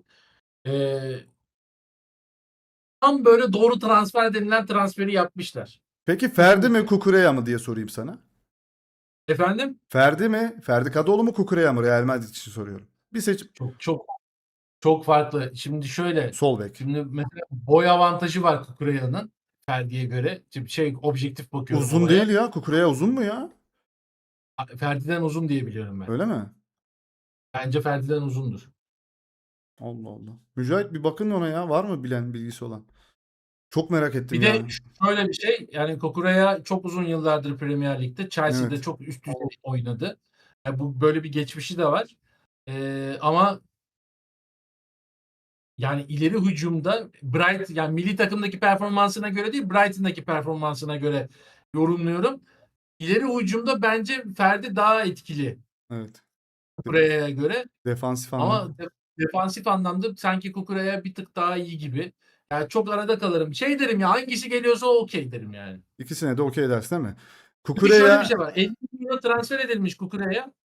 Ferdi de United 60'ı almaya çalışıyor. ama Yani Ferdi'nin 60'tan yaşı çok indirim genç herhalde değil mi? Cucurella'dan gençtir ya. Ferdi Kukure'den gençtir. Kukure'ye çok uzun yıllardır biliyoruz ya. Bu arada Cucurella Mücahit yazmış. 1.74, Ferdi 1.78. 4 santim Allah uzunmuş. Allah. Çok O eşit zaman gibiler. şöyle saçları uzun ya bana o uzun Evet, geliyor. evet, olabilir. Ya ben de bilmiyordum ama sanki böyle şey gibi. Saçtan kaybediyor yazmış Murat Bey de. Evet. Evet, bu haberimiz yani sence başarı sağlar mı? Carreras'tan, Yok, Mendy'den kesinlikle. vesaireden iyi midir? Carreras'la hiç kimse şey yapmam ya. Carreras. çok yanlış yani Carreras. Bu Real arada Madrid'in o değil. yaşta da bir şey söyleyeceğim. Mücahit yine bilgilendiriyor bizi. Ferdi 26, Kukureya 27 yaşında. Bir yaş Ben var. ona baktım. Aralarında da bir yaş varmış. Evet, evet. Ferdi de bu arada çok da genç değil artık. Prime'ına doğru girmiş bence. Orta yaş Tabii. futbolda. Tabii. Bir de şöyle yani bek oyuncusu yani sahanın kanat bölgelerinde oynayan oyuncu olduğu için de daha çok dribling ve süratle öne çıkıyor ve bu da mesela 29'da falan artık o eski süratler kalmıyor. Yani Ferdi'nin de bir 3-4 senesi var diyebiliriz. O zaman şunu da diyebilir miyiz? Real Madrid artık İspanya milli takımına bir oyuncu gönderiyor. Doğru. Bir anda geldi aklıma ha. Hiç Doğru. gönderemiyorlardı. Gördünüz mü? Hemen stada posterini alsın kocaman. Milli takım hemen çıkıp şey desinler. Kukura'ya Real Madrid'de olduğu için takımını ilk 11'e almadılar. Evet. Yani alırlardı ha. Bu arada Hemen taklidini yapıyorlar. Barcelona'daki de oynatıyorlar. bu Dışarıdan bakınca ne kadar komik duruyor aslında ama evet, gerçekten yani ya Fenerliymiş şeymiş. Milli takımda ona hiç bakmıyorlar. Hiç kimsenin şeyinde değil yani. Onu evet. söyleyeyim. De La Fuente hiçbir Real Madrid oyuncusunu almadı. Ama işte Kukureya artık geliyorsa imza Bu da atıyor. onun gibi girmiş milli takımına o zaman. Evet. Enzo Fernandez de Marc Cucurea'nın Real Madrid transfer olduğu haberi. Here we go yani Fabrizio Romano'nun bu haberinde beğenmiş, likelamış, şukulamış. Ne dersin? Marka gazetesinde okudum. Enzo'yu da alacaklar gibi herhalde. Paket içinde o da mı var diyor eşantiyon gibi. Evet. Ama şimdi Bernardo bitti galiba Bernardo Silva. Bernardo bitti evet. Mourinho. Yani bir Bernardo'nun gelişiyle de Enzo belki biraz bekleyebilir. Ama tabii şöyle Brahim Diaz'ın gideceği söyleniyor Juventus'a. Bu arada Juventus'ta Brahim Diaz tam böyle oturur ya. Ben İnanılmaz. Juventus'a da yakıştırıyorum. Fenerbahçe'ye de çok yakıştırıyorum ya Brahim'i. Ben ne bileyim ben hiçbir oyuncuyu Türkiye'den hiçbir takıma yakıştırmıyorum ki ya. Bizde çok kötü bir top oynanıyor. O yüzden Evet. hep Avrupa'dan kulüp düşünüyorum ben. Bak Yani. Mücahit Fenerli hemen Fener'e gelsin diyor. Ya gelirse tabii canım ortalığı ayağa kaldırır Brahim Diaz. Brahim Diaz seviyesinde bir futbolcu yok şu an Evet. Süper Lig'de. Yani o bölgesi için söylüyorum. Yoksa tabii Osimhen var da. Bu arada Osimhen'i de Barcelona istiyor. Evet. Bir anda İspanya La Liga'da görebiliriz Osimhen'i de. Evet. Evet. Real Madrid'in Mourinho ile birlikte şu an tamamlanmış transferleri. Tam kadro. Konate, Cucurella, Denzel Dumfries ve Bernardo Silva. Nasıl Evet. katkı sağlarlar acaba? Olur mu? Ya ben Tabii ki inanılmaz başka bir noktaya çıkaracaklar ya takımı. yani Ben burada bir Bernardo Silva'da birazcık şeyim. Hani o yaşı 32'ye geliyor. Hani belki o yani İlkay'ın Barcelona'ya gitmesi gibi bir şey olabilir. Konate çok hantal bir Ben, savunma bence yani. abi bir de elinde Rudiger var yani. Evet. Yani bilemiyorum belki de alamayacaklarını düşündüler. Geciktirmek de istemediler. Bilemiyorum yani ve yani sonuçta Konate de üst düzey isim. Ya bugün mesela Konate Real Madrid'de olsaydı, Rudiger başka bir takımda olsaydı Rudiger'i bugün transfer edebilirlerdi belki. Evet. Zamanımız kısıtlı falan diye. Yani biz zamanımız kısıtlı olunca bizde başkalar transfer ediyor Türkiye'de de. Orada tabii ki böyle isimler. Onların zamanı çünkü şöyle abi Temmuz'da falan onlar bitiriyorlar. Temmuz'un ortalarında transferi bitiriyorlar yani. Takımı hazırlamaya çalışıyorlar. O Türkiye'de işte transfer sezonu Avrupa'da kapanıyor. Bizde 5 gün daha açık.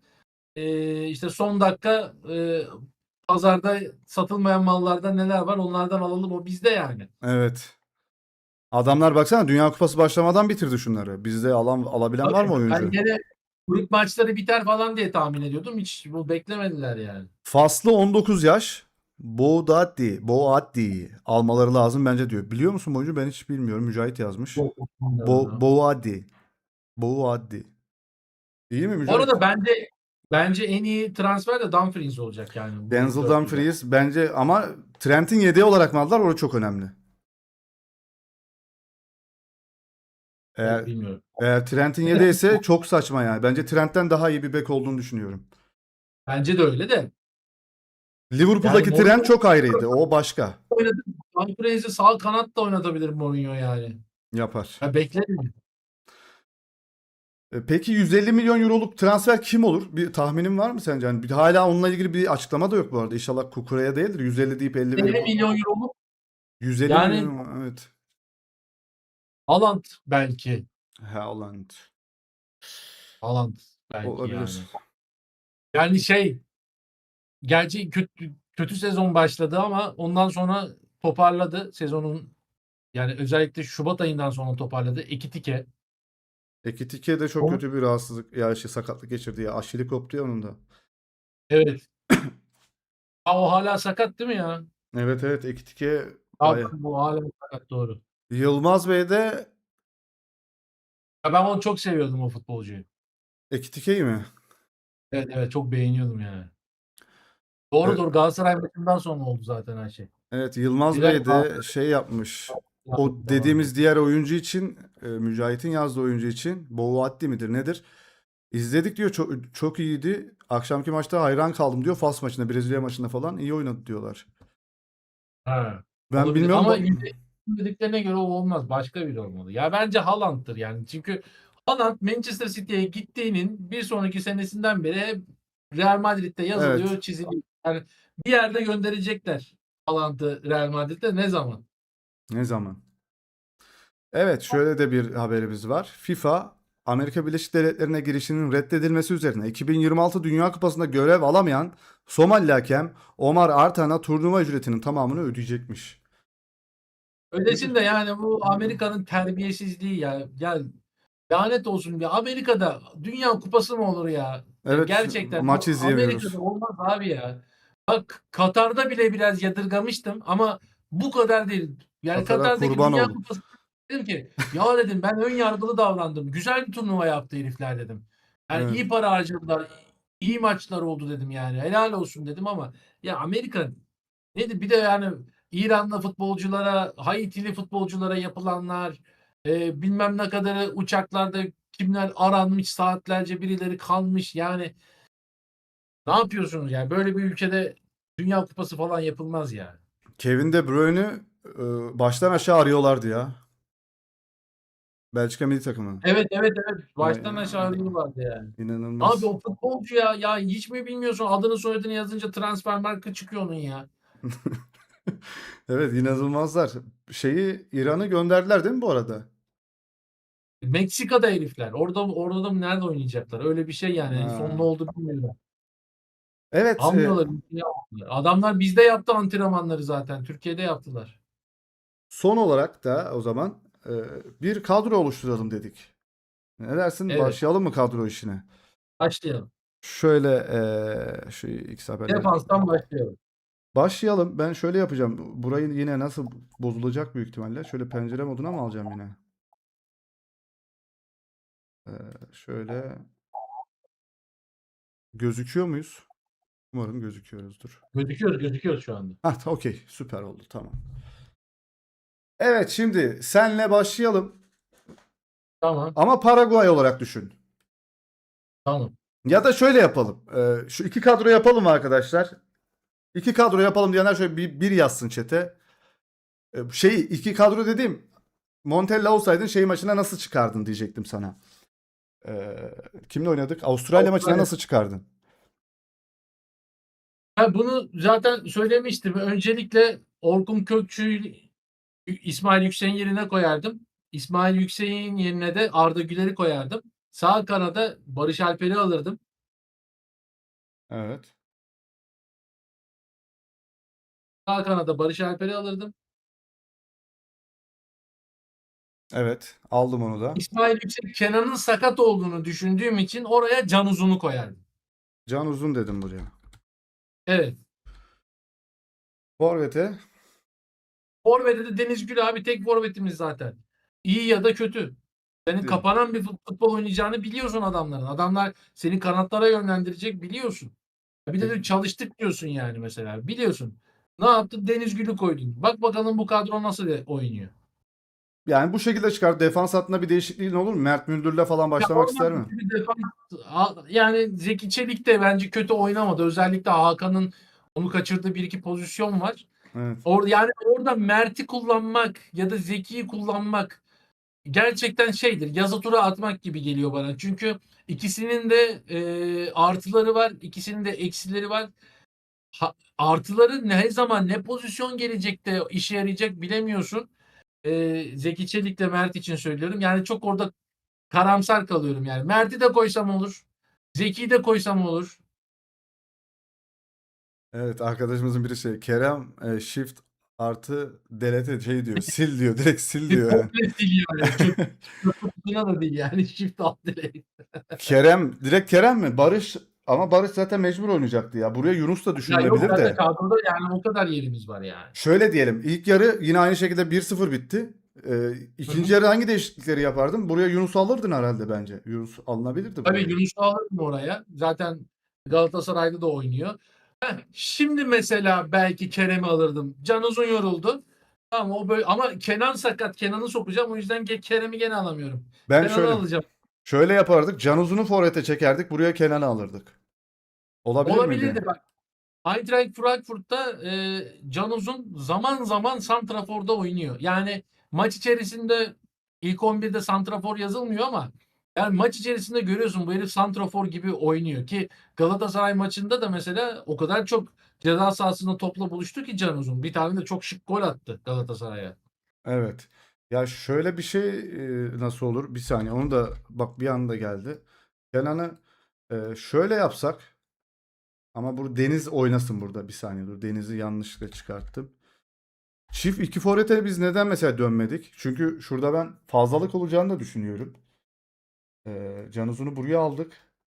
Deniz Gül'ü buraya aldık ama bu sefer de olmaz ki. Ya şöyle farklı bir çift forvete dönemez miydik diye düşünüyorum da şuradan Forvet'i dönmek için şöyle şuraya olurdu. 6 numarayı tekleseydik diye diyorum da. Yok bence şöyle. Çift forvete dönmek için bu sefer 3-5-2'lik sistem oynaman lazım. İşte evet. Çağlar'ı alıp stoper yapıp o zaman Ferdi Kadıoğlu mesela 3-5-2'nin sol tarafında oynar. Ferdi bunu yapıyor mesela.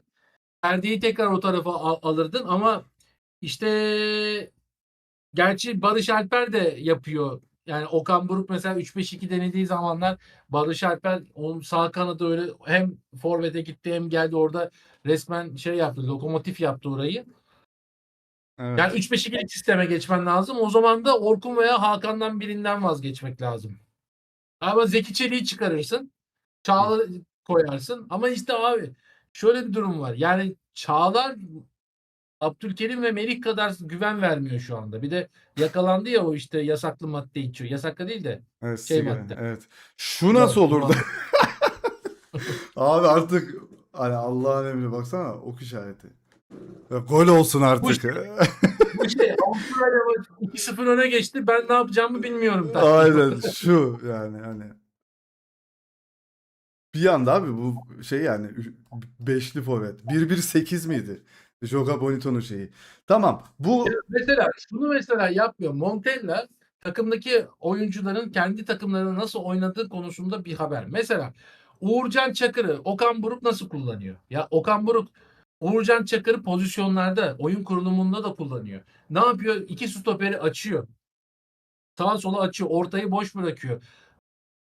Kaleciyi böyle pozisyonlarda yani takımın rakibinin tamamen defansa çekildiği anlarda kaleciyi ortaya alıyor. Sanki bir ortada stoper gibi üçlü defans gibi ortaya alıyor.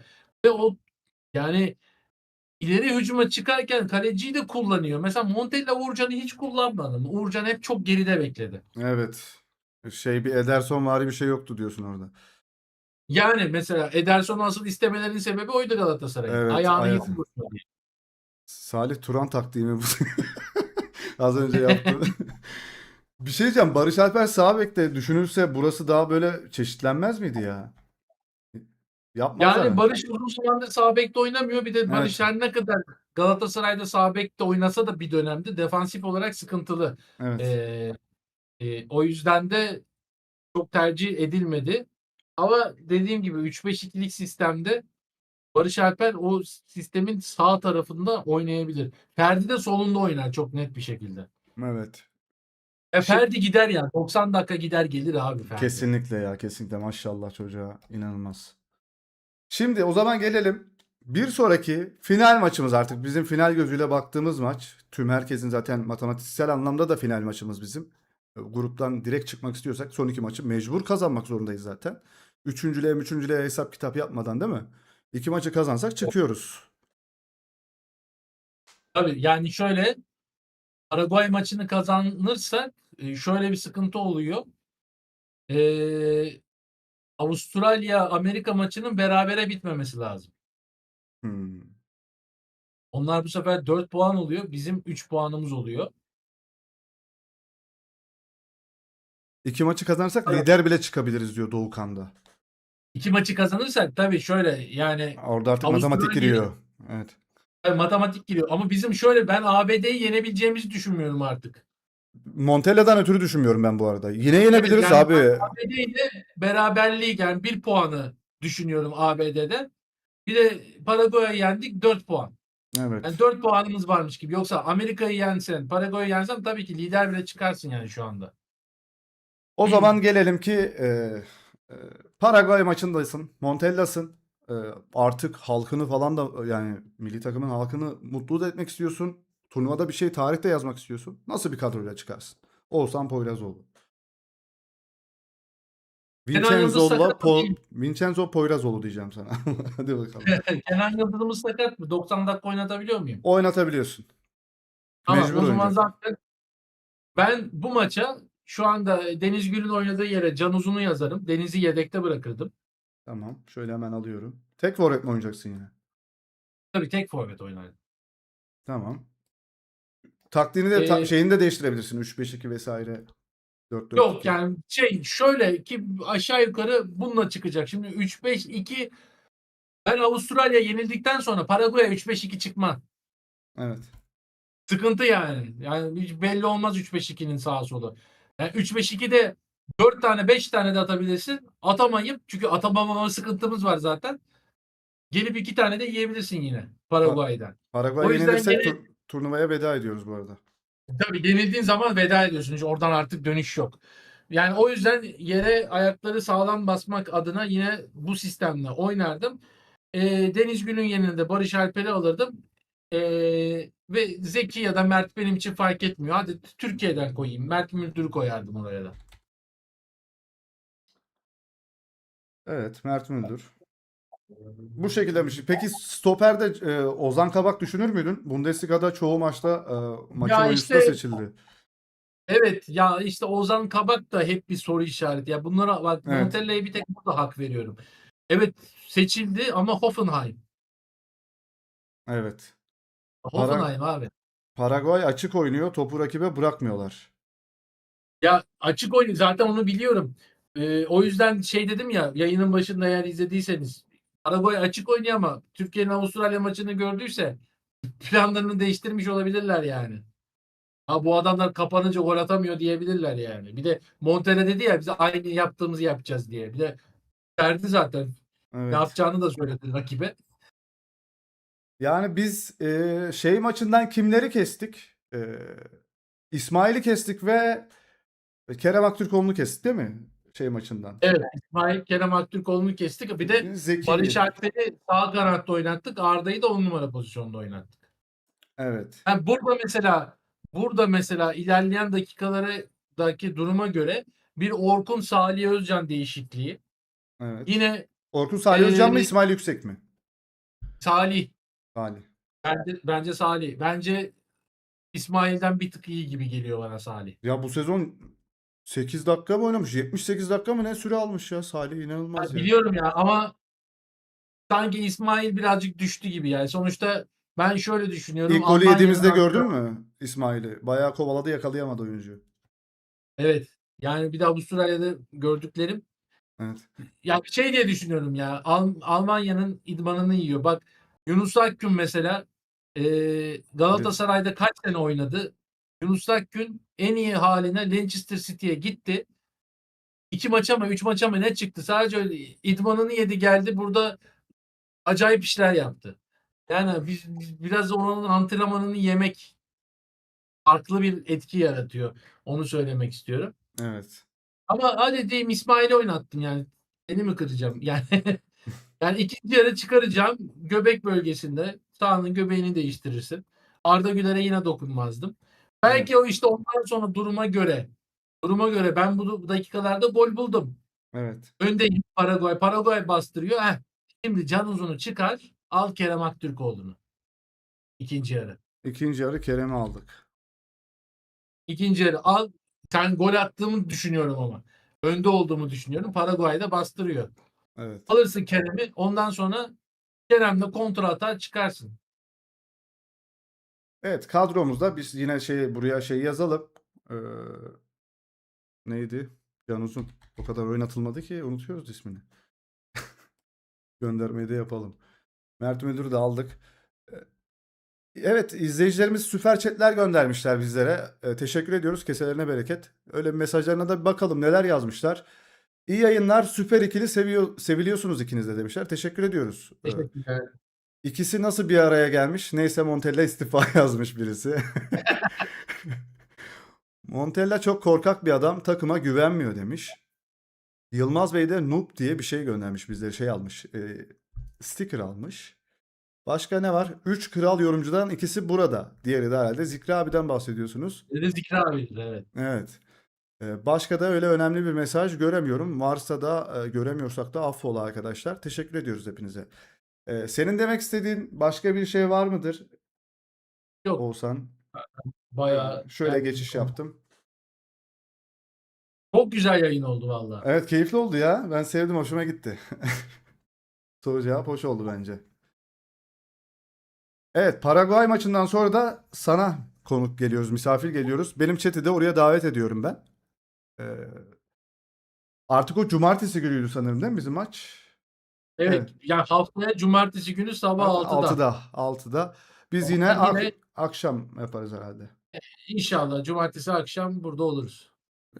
Evet, nasipse burada Oğuzhan'ın kanalına gideceğiz. Biz de oraya bir konuk Evet, olacağız. YouTube'da oluruz yani. Evet, kendisine teşekkür ediyoruz. Ağzına sağlık gerçekten. Yorumların çok değerli. Yaptığın meslek falan da çok değerli. Seviyoruz seni. Chatlerimiz bile ortaktır bence, öyle düşünüyorum. İzleyicilerimiz bile ortak.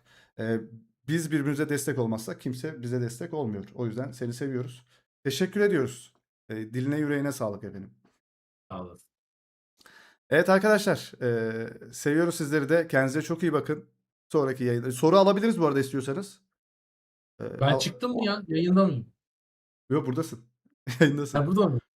Soru istiyorsanız birkaç soru alabilirim. Yine Çıktım zannettim, tişörtü falan çıkarıyormuşum ben. ben yandık. Varsa bir iki soru alalım arkadaşlar. Sadece Oğuzhan'a sormak istediğiniz soru varsa hemen bir iki soru alıp hemen kapatalım arkadaşlar. Zaten 2 saat olmuş yayınımız. Nasıl geçti süre? Anlamadım hiç. Hocam sürekli yayın açık. Açın ortak. Zor oluyor biraz ama böyle güzel zamanlarda, güzel bir zaman değil aslında da biz milli takımın galibiyetini konuşuruz diye Kazanmanı düşünüyorum. planlıyorum. Kenan Forvet'te evet, Kenan Forvet denenmeli mi diyor. Santrfor olur mu Kenan'dan? Kenan'dan santrafor olur da Kenan'ın ayarında bir tane daha kanadın vardır. Kenan'ın Evet. santrafor. Şimdi Kenan'ın yaptıklarını orada yapabilecek biri daha yok. O yüzden oradaki yeteneklerinden, oradaki gelecek gol pozisyonlarını bu sefer ket vurmuş olursun. O da olmaz. Hani bir Kenan'ın daha olsa birini forvete atarsın ama bu sefer Kenan forvette kalır, top Kenan'a gelmez. Hmm. Salih, bir sonraki maç için totem istiyoruz. Valla totem çok yapıyoruz da son maçta 28,5 tane falan totem denedik. Hiçbiri olmadı yani maçında, Türkiye maçında. Yaptığımız totem kadar şut çektik arkadaşlar. Vallahi ya, ben totem yaparken bile çok odaklanmıştım. Onlar o kadar odak değildi maça ya. Kendisini takip etmiyordum. Bu vesileyle tanımış oldum. Katıldığı için teşekkür ettiğimizi ilet. Teşekkür ediyor Mehmet Bey de sana. Ben de teşekkür ediyorum kendisine. Sayemizde işte gördünüz, o da bizim gibi yine Arda Güler ona destek oluyor. Tüm Avrupa'daki oyuncularımıza destek oluyor bizler gibi. Diğer farklı içerikleri de üretiyor. Oğuzhan Poyrazoğlu YouTube'da. Onun kanalına da bir gidin arkadaşlar. Son videosuna bizden bir selam yazın. Teşekkürler. Oğuzhan Candır. Bu arada Yılmaz Bey'in de sürekli ikimizi videolara etiketliyor. Oradan aslında ben biraz da seni tanıdım. Şu an chatimizde kendisi. Evet, Yılmaz Yıl- abi görüntülü video da atıyor bana. Oğuzhan Çok seni izliyor. bana da atıyor, bana da atıyor. Çok aktif kullanıyor oraları. Çok istiyordu bizim bir ortak yayın yapmamızı. O da mutlu olmuştur diye düşünüyorum. Hatta ben şöyle bir şey söyleyeyim. Yılmaz abi bana ilk video attı. Şimdi Korktun değil tanımıyorum mi? da. Bir de yani buradaki ismiyle oradaki ismi birazcık farklı böyle. Nickler çok aynı değil. Tamam. Allah Allah dedim, Yılmaz diye biri bana video atmış. Bir de gecenin 3'ü mü ne? Evet. Dedim ne acaba? Gittim yan odada böyle tek bakayım dedim. Abi dedim ben çıktım videodan. Şey mi, tek görmelik miydi attığı şey? Yani, Ya benim videomu izliyormuş sağ olsun. hayır, O da bir kez mi görüyorsun, hemen kayboluyor ya. Ha, evet bir kez görüyorum. Oğlum dedim böyle nasıl soğuk soğuk terliyorum, ne çıkacak acaba? Bir tıkladım ben çıktım. Sağ olsun. Yılmaz abi korkutma bizi ne olur gece gece. Ee, Oğlum acemiyiz. Ya hocam, ya Türkiye ile ilgili, yani Galatasaray Süper Lig ile ilgili bir soru vardı. Onu başka milli takım veya Arda Güler veya Real Madrid, Juventus, o tarz soruları alalım biz. Yani birkaç konuştuğum, bazı aldığım bilgiler var. Soru varsa Galatasaray'dan veya Beşiktaş'tan sorabilirler. Şöyle bir Fener'den soru bilgim var. yok. Yani biraz taraf gibi olduğunu düşündüğüm için sorayım sana. Salih ve Oğuz, size bir sorum var. Galatasaray'ın Süper Lig'de tekelleşmesi milli takıma ülke içinde gelen oyuncu sıkıntısı çekmemize neden olmuş mudur? Böyle söyleyeyim. Bununla ilgili 2013 yılında, o dönemler Demirören Haber Ajansı'ydı ismi. Demirören Haber Ajansı'nda çalışan Burak diye bir abim. O zamanlar ben daha üniversitedeydim, yani öyle çalışmıyordum ama böyle sohbetimiz muhabbetimiz vardı. O dönemler yabancı sınırı vardı. Evet. Yani kaç tane, 6 tane mi ne oynatabiliyorduk ya da 7 mi oynatabiliyorduk, öyle bir şeyler. Yani bir sınır vardı. Diyordu ki bir dedi çete var dedi Türkiye'de dedi, menajerlik çetesi dedi. 5 para etmez adamları dedi nasıl kakalıyorlar dedi büyük takımlara dedi. Fener'e, Galatasaray'a, Beşiktaş'a fark etmez. O kadar çok kişi biliyorum ki dedi, menajerlik yapıp futbolculara verilen paralardan daha fazla paralar kazanıyorlar. Ama bir takım o futbolcuyu almak istemeyince de diyorlar ki yabancı sınırı var. Onu öne söylüyorlar. Ve takımların kasaları sürekli boşalıyor. Bu yabancı sınırı kalktı. Bu sefer ne oldu? İşte Galatasaray'dı, Fenerbahçe'ydi. Yani altyapıdan yetiştirmek uzun sürdüğü için hep böyle yukarıdan transferler yaptılar. Ben yabancı sınırının olmaması taraftarıyım buna rağmen. Çünkü başka bir çeteleşme oluyor bu piyasada. Ve bu da ne yazık ki işte altyapıdan yetişmeleri biraz engelliyor. Böyle bir sorun var. Ama altyapıdan yetişen futbolcular da şunu görmüyorlar. Yani biz bu noktalara gelmezsek bizim yerimize yabancı birini alacaklar. İlk baştaki futbolcular da bundan oluşmaya başlarken son jenerasyonda şunu gördük. Biz Galatasaray altyapısındayız. Etimeskut Belediye'de de oynarız. Fark etmez, sonra da keyfimize bakarız. Bunu demeye başladı futbolcular. Bu da beklenmedik bir sonuçtu. Doğal olarak da bu tekelleşme, Fenerbahçe ve Galatasaray'ın tekelleşmesi de milli takıma yansıyor yani. Hep Evet. oyuncularımız Avrupa'dan yetişiyor. Ama tabii şöyle de bir şey var. Yani 100 yılda zaten 2002 jenerasyonunun dışında hiçbir jenerasyonumuzda Türkiye'den yetişmedi yani. Türkiye'den yetişen jenerasyonlar mesela işte o Rıdvan Dilmenler falan, gelenden 8 gidenden 9 yiyorlardı. 2002 biraz iyiydi sanırım, değil mi? O da Galatasaray'dan yine. Yani 2002 şanslı jenerasyon, yani genetik faktörler, Evet. yetenekli bir doğum yaşanmış o dönem. Ve böyle bir süreç. Ne diyeyim yani şimdi, Hacı Macı oynamadan 2002 jenerasyonuna Galatasaray diyorlar da Hacı Evet. Macı oynamadı bir takımda. Evet. Ama o dönem yetişenler mesela 2008 jenerasyonumuzun çoğu da Fenerbahçe'dir. Fenerbahçe'nin üst üste başarılı olduğu yılların arkasından Evet. Fenerbahçeli oyuncuların çoğunlukta olduğu milli takımda 2008'i getirdi bize yani. Evet. Hediye fikirleri bir soru soruyor. Bu arada ağzına sağlık, gayet güzel açıkladığını düşünüyorum ben Oğuzhan'ın. Evet. Hediye fikirleri bir soru soruyor. Türkiye ile Paraguay milli takımları tarihinde daha önce resmi maçlarda karşılaştı mı? Bilgin var mı bununla alakalı? Yok vallahi hiç bakmadım. Ben de Avustralya ile bakmadım. ilk defa karşılaştık Mücahit Avustralya. bakar ona, bilir şimdi Mücahit ya. Mücahit bir bakıver ona ya. Paraguay. Şükran ablam, çok severim kendisini. Bir soru sormuş. Yani karşılaşmış olamayız ki zaten. 2002'de katıldık, 58'de katıldık. Ne ara karşılaşacağız? Evet, doğru. Şükran abla, Suudi Desoy soruyor ki gruptan çıkış yüzdemiz ne sizce diyor. Gruptan çıkma yüzdemizi Montella'nın aklına getir sadece oyuncu değişikliklerini. Valla %45 diyecektim, %40'a düşürdüm. Montella'yı duyar duymaz değil mi? Evet. Sordum Şükran abla. Oğuzhan'ın kanalı. Chat'e arkadaşlar attık şu an kanalı. Linki burada. Oğuzhan'ın kanalına da gidip lütfen abone olun. Bildirim zilini de açın oradan. Ve son videosuna dediğim gibi bizden bir selam söyleyin arkadaşlar. Şuradan bir anketimiz. Yayını beğendiniz mi diye de bir anketimiz var. Onun öncesinde bir anket var mıydı Mücahit? Yoktu sanırım. Yayını hoşunuza gittiyse bir aynısı da Oğuzhan'ın kanalında olacak arkadaşlar. Şimdiden yerinizi alın abone olarak oraya da. O cevapladığın Galatasaray'ın tekelleşmesi milli takımla ilgili soruya cevap verdin arkadaşlar. Harikasın Oğuz ya. Kafamdaki soru işaretleri gitti yazmış. Rica ederim. Paraguay ile 1995'te 0-0 berabere kalmışız. Tek maç oynanmış. Hazırlık maçıdır. 95'te bir şey yok ki. Hazırlık maçı mı? Resmi maç. Hani 94 Dünya Kupası, 96 Euro Cup. Yani 95'te bir şey yok. Evet. Anketi de sonlandırıyorum o zaman. Herkes katıldıysa 24 oy kullanılmış. Şöyle sonlandıralım arkadaşlar. Çünkü gideceğiz. Teşekkür ederiz Oğuzhan. Allah ağzına sağlık, yüreğine sağlık. Hazırlık maçıymış evet. Ha, hazırlık maçıdır. Yayını beğendiniz mi? Onu da anketi de sonlandırdık. Çoğunuz istiyordunuz arkadaşlar böyle bir yayını. Zaten beğenmişsinizdir diye düşünüyorum. Evet Oğuzhan, senin diyeceğin şeyler varsa söyleyebilirsin. Sonra veda. Yok. Her şeyi söyledik zaten. Evet her şeyi söyledik. Her şeyi konuştuk. Real Madrid'e kadar konuştuk ya. Evet o zaman iyi geceler diliyoruz hepinize arkadaşlar. İyi ki varsınız. Yazdıklarınız için bizimle beraber burada 2 saati bizimle beraber geçirdiğiniz için çok teşekkür ediyoruz. Sonraki yayınlarda ve videolarda görüşmek üzere. Kendinize çok iyi bakın. Hoşça kalın. Bay bay. Görüşürüz. Oğuzum iyi geceler. Oğuzhan. İyi geceler. Hadi bay bay.